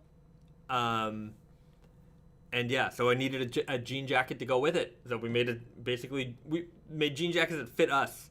And that's kind of the evolution of Naked and Famous in general, is that as we got older, I think our audience also got older, and we all weren't as skinny as we used to be. So things kind of got a little bit more wide, things got a little bit more casual. But we still have the slimmer fits and everything like that. But my preferences have just shifted over a little bit. Okay. Turned your house shoes into home shoes. That's right. You've made it a month into No Shoe 22. Congratulations. That said, after this live stream, we're going to go see Yuketen. Our friends are in town. They're doing an exhibition here. So we're going to go check them out. We're going to do the buy for Tate and Yoko for the Epperson mountaineering bags and, maybe some other accessories and things like that. Maybe some Jamola hats. Yeah, right.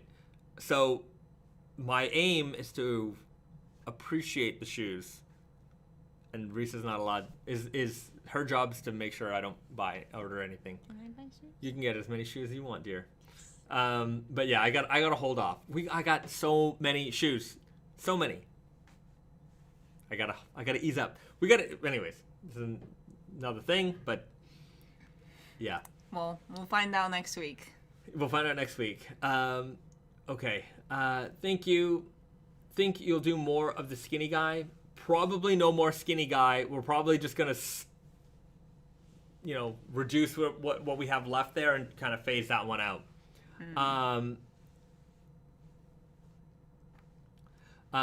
Kenny Ingram, I don't understand why you called the straight leg jean the slim guy. Wasn't that the late 2000s and early 10s when jeggings were a thing? Naked and Famous started February 2008. Slim guy was... It was slim. It was slim. It was... Like, skinny jeans were still coming up. It wasn't until, like, the early 2010s until skinny jeans really picked up for the guys. Like in a let me put it in a mainstream way, right? The fashion guys were wearing the skinny jeans. If you were the guy working in the denim shop, or you were at the trade show, those guys were already wearing the skinny jeans. But European cut.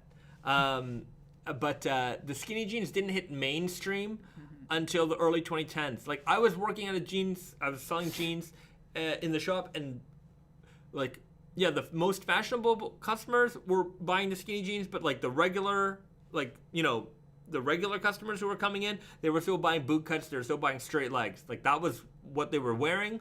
And so Slim Guy fit in that realm of like commercial straight leg fit. It wasn't skinny, but when the skinnies took over, Slim Guy became too wide, and it got phased out. But anyway, we're gonna bring back something in that realm. Yeah, so that'll be the True Guy coming soon. Okay. Venomous Teddy, were you a sneakerhead? I was really into sneakers, like during the SB Dunk era, you know, their heyday.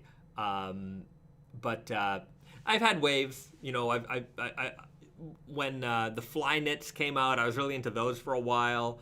I was really loving that socks feeling. Yeah. But then you realize that there are really like socks. Yeah, and they last like 6 weeks, and you've got holes in the front. You're like, this was a $300 sock. Yeah. You know, that's kind of my feeling with Nike a lot of the times. Like, you know, I buy, you know, if I get a nice, you know, sneaker, rare sneaker, I don't want to wear it. And then I put all this money into the thing that I'm not going to wear. And I'm not a reseller. I you know, I have... Yeah, you know, I don't know. I've never bought shoes that I didn't wear. Right. I have. Yeah. And a lot of them. And I was just like, what am I doing? Because I wasn't... Like, there's one thing to collect shoes, and then I'm like, where am I going to put all these shoes? And, like, I like them, but, you know... I've had... I like collecting stuff, but I've had other things to collect and whatever, but... I'm up and down with that. And I'm definitely on the down with that. My most of the shoes I buy are Yuketens. Which Yuketens are you wearing to greet Mr. Yuketen? Yuki. Probably I'll probably wear these. You guys tell me which ones to wear. Okay.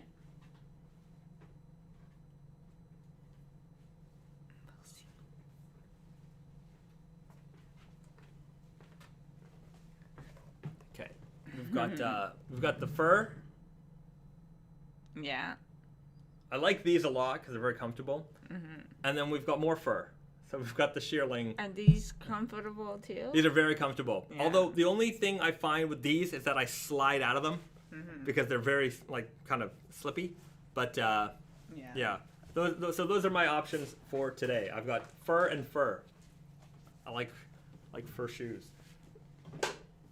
Risa's also has... Yeah, I also have the fur.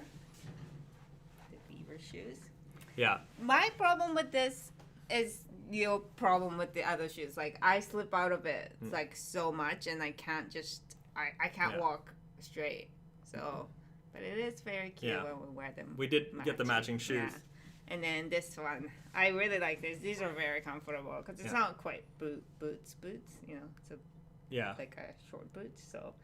It's very comfortable. Yeah, and they look really cool. Yeah. Yeah, I think between us, we've got over 50-something pairs of Yuketens, maybe even 60. So we And it's mostly Bezet. Yeah, it's mostly me. But the last 10 years, I've bought a pair, or at least one pair of Yuketens every season. That means at least 2 a year, but I don't think it's 2 a year. Yeah, it's probably more. Yeah. Anyways, you know me. When I like something, I like it. So I go all the way. It's how... just trying to think. James cites, LOL, 511s and the high-end Levi's matchsticks, the 2011 days. Yeah, that's it. Yeah. The early 2010s were a good time. You know, there was also a lot of, like, the hipster became... a thing, you know, so there was a lot of skinny everything in that era. Whatever happened to hipsters? They grew up. But they didn't get replaced, huh? No, I don't think so. Right, there still is that person, but they don't dress like that anymore. No, they just become everybody, I think. Yeah, I guess. Like, I think a hipster, was a you know, person that is like, you know, there's one in the group kind of thing. You know, it's just like, oh, that guy's a hipster. And then it became like the term to describe like everybody who kind of follows a certain aesthetic. But it was like skinny jeans, red suspenders, which I definitely owned. You know, yeah, but like it started as more specific, and then it became the term that is just like, you know, basically everybody. The hipsters wear gorpcore now. I don't even know what gorpcore is. Yeah, I'll have to look that up. Indie sleaze is coming back. Okay, we'll have to see. You know, every time something comes back, it doesn't come back in the, like, hipster was big. Like, when you went outside, you saw that aesthetic, right? Yeah. There was always, you know, the you know, I forget even the way they had their hair. The girls, they had their hair. There was a lot of... The girls? There was a lot of... I don't know. I'm gonna have to do a PowerPoint presentation. No, but like everybody's definition of hipsters is different now because like, you know, depending on which like, you know, like part of the hipster like history. Brooklyn hipster, like that's where it was born. It was Brooklyn hipster, you know, greasy hair, like Ray-Ban glasses, some kind of, you know, old-timey mustache or something. Skinny, but you didn't have to be skinny, but they were often, you know, they looked malnourished. But yeah, they were in a band or some sort of thing. Bartenders. Gorpcore is the hiking outdoorsy aesthetic. Okay, yeah. But like, that's probably a different genre of human, right? Like, the hipster was definitely like, you know, ironically, unironically, you know, 80s or 70s, and like, you know, there was just this aesthetic and lifestyle to them that is not gorpcore. I mean, gorpcore might have taken over as, you know, or has come up as its own sub. Yeah, genre. But I'm sure there are a lot of people who were hipsters back in the days that became gorp people. Czar of Mudkips. Gorpcore is the hiking aesthetic without the hiking, whereas Architects and Solomon's. I can picture that guy for sure. Yeah, I know that guy. Yeah, I know that guy. Like, they're like, you know, I know guys like that. They dress that way. They like the technical, you know, gear. But I don't know if they would have been hipsters. I think that's possible. Like they're trendy in their own for a long but they're time. trendy in their own way. That's their trend, right? Yeah. Like I wouldn't like if it was 2011, would those guys who are wearing gorpcore now be a hipster then? I don't think so. I think it's very possible. I don't know. I don't know. Okay. Yeah. We started eating more. Yeah, that's what happened. We outgrew all the skinny jeans. All right. Okay, we should do a snack time. Yeah, do we have some? Yeah, we've bought all kinds of cool chips. But I guess gorpcore people lack irony that hipsters had. That's what I'm thinking. It was the, like, I would wear a Game Boy as a necklace, right? Like, you know, the gorpcore folks are too serious for that, right? Or you know, the hipsters also were probably what helped bring back vinyl records and Polaroids and, you know, that type of thing. Like, ironically, using old technology and, you know, old stuff just to do it, I guess. Did we do the Vietnamese caramel? I don't think so. No. Or, anyways, we'll let the audience vote. Okay.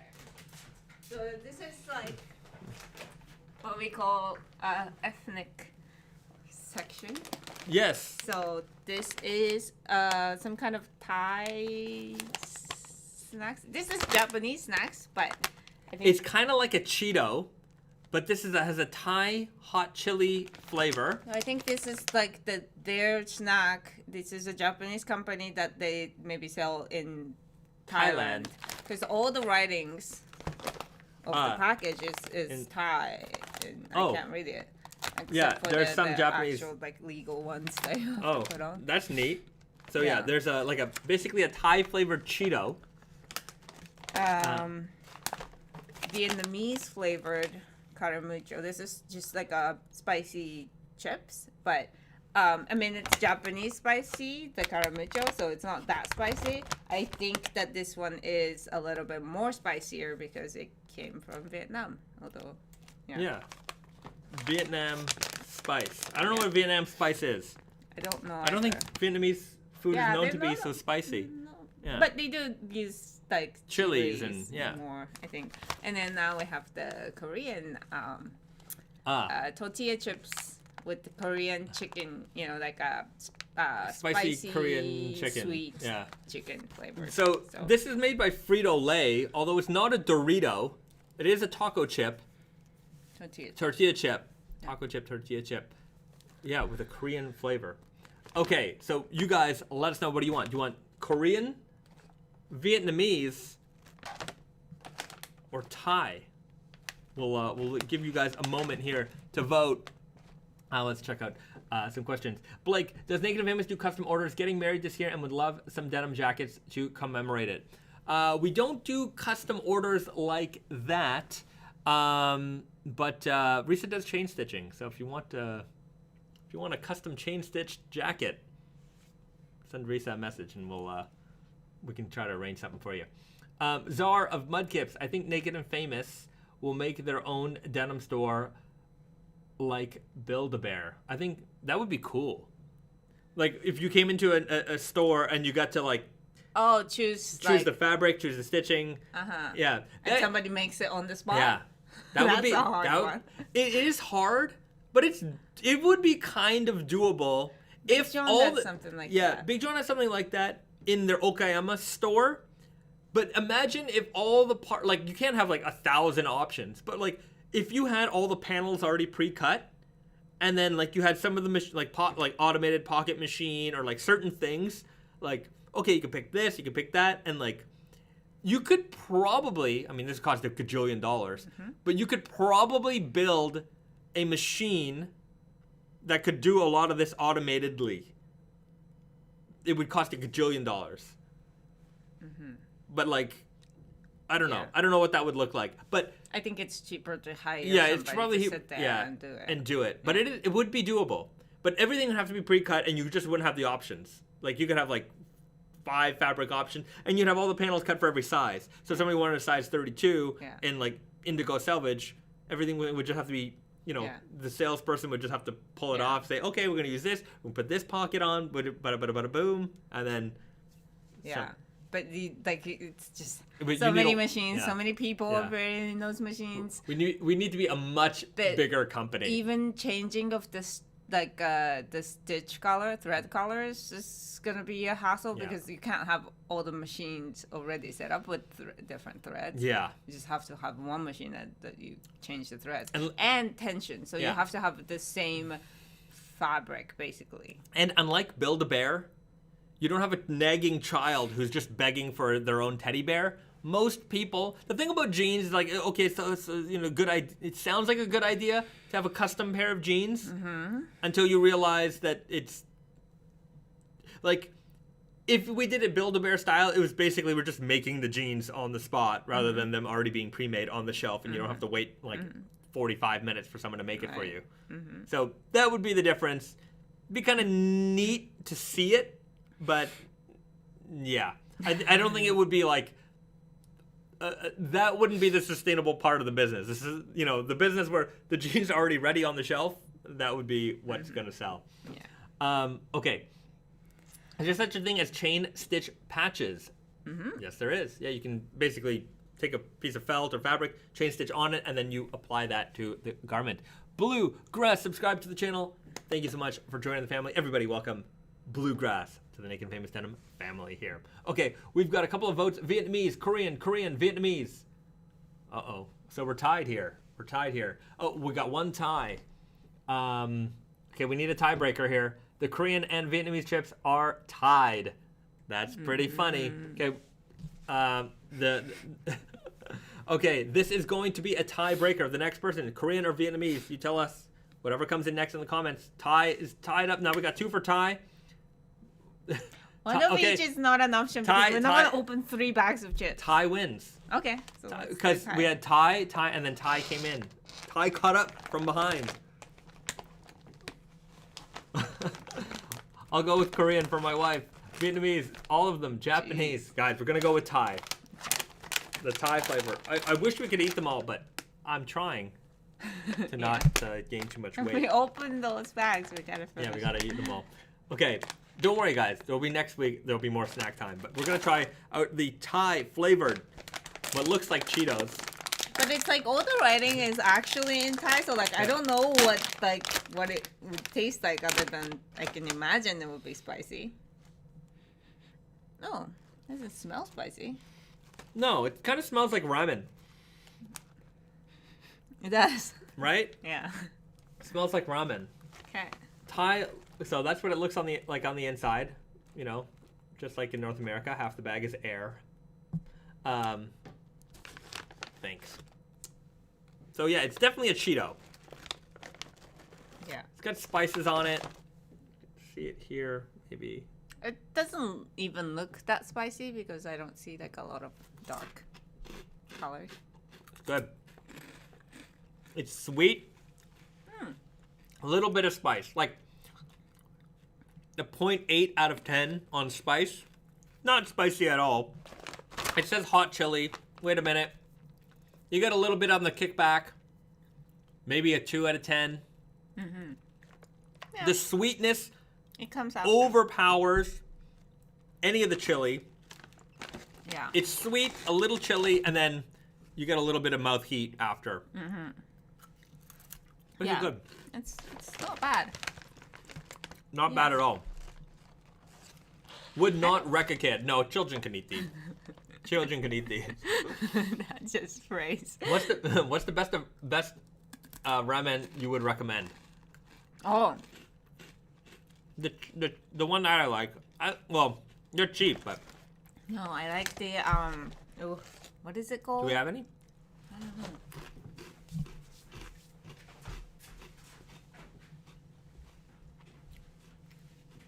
Instead of chain stitch customization, is it possible to get an autographed jeans or jacket from you guys? Yeah, just put in the comments if you order something. If I'm there, I'll certainly sign it. Brandon will sign it. No problem. You can order from Tate and Yoko. We can do that. So this one is the best one that I've tried. So this one has like it's not like fried noodles. It's like when you cook it, it feels like it's a like a restaurant ramen kind of. And so it's not like instant-y, and then it does say it's not fried, and also like it has, I think it's like a whole wheat noodle. Oh, okay. So it's like a little bit more brown. You see like a little bit of like dots and stuff. So Nishin Rawa. Rao. Yeah, this one's very good. Yeah. Recommend. There you go. There you have it, guys. The Risa, the ramen expert, recommends the Nishin Rao flavor. Okay. Thailand took the lead. Go Thailand. I mean, I would recommend. This is a recommend. It's on my recommend list. Very good. Okay. Can you lean into this segment and whisper your description? Your description. Okay, so we'll leave it at that.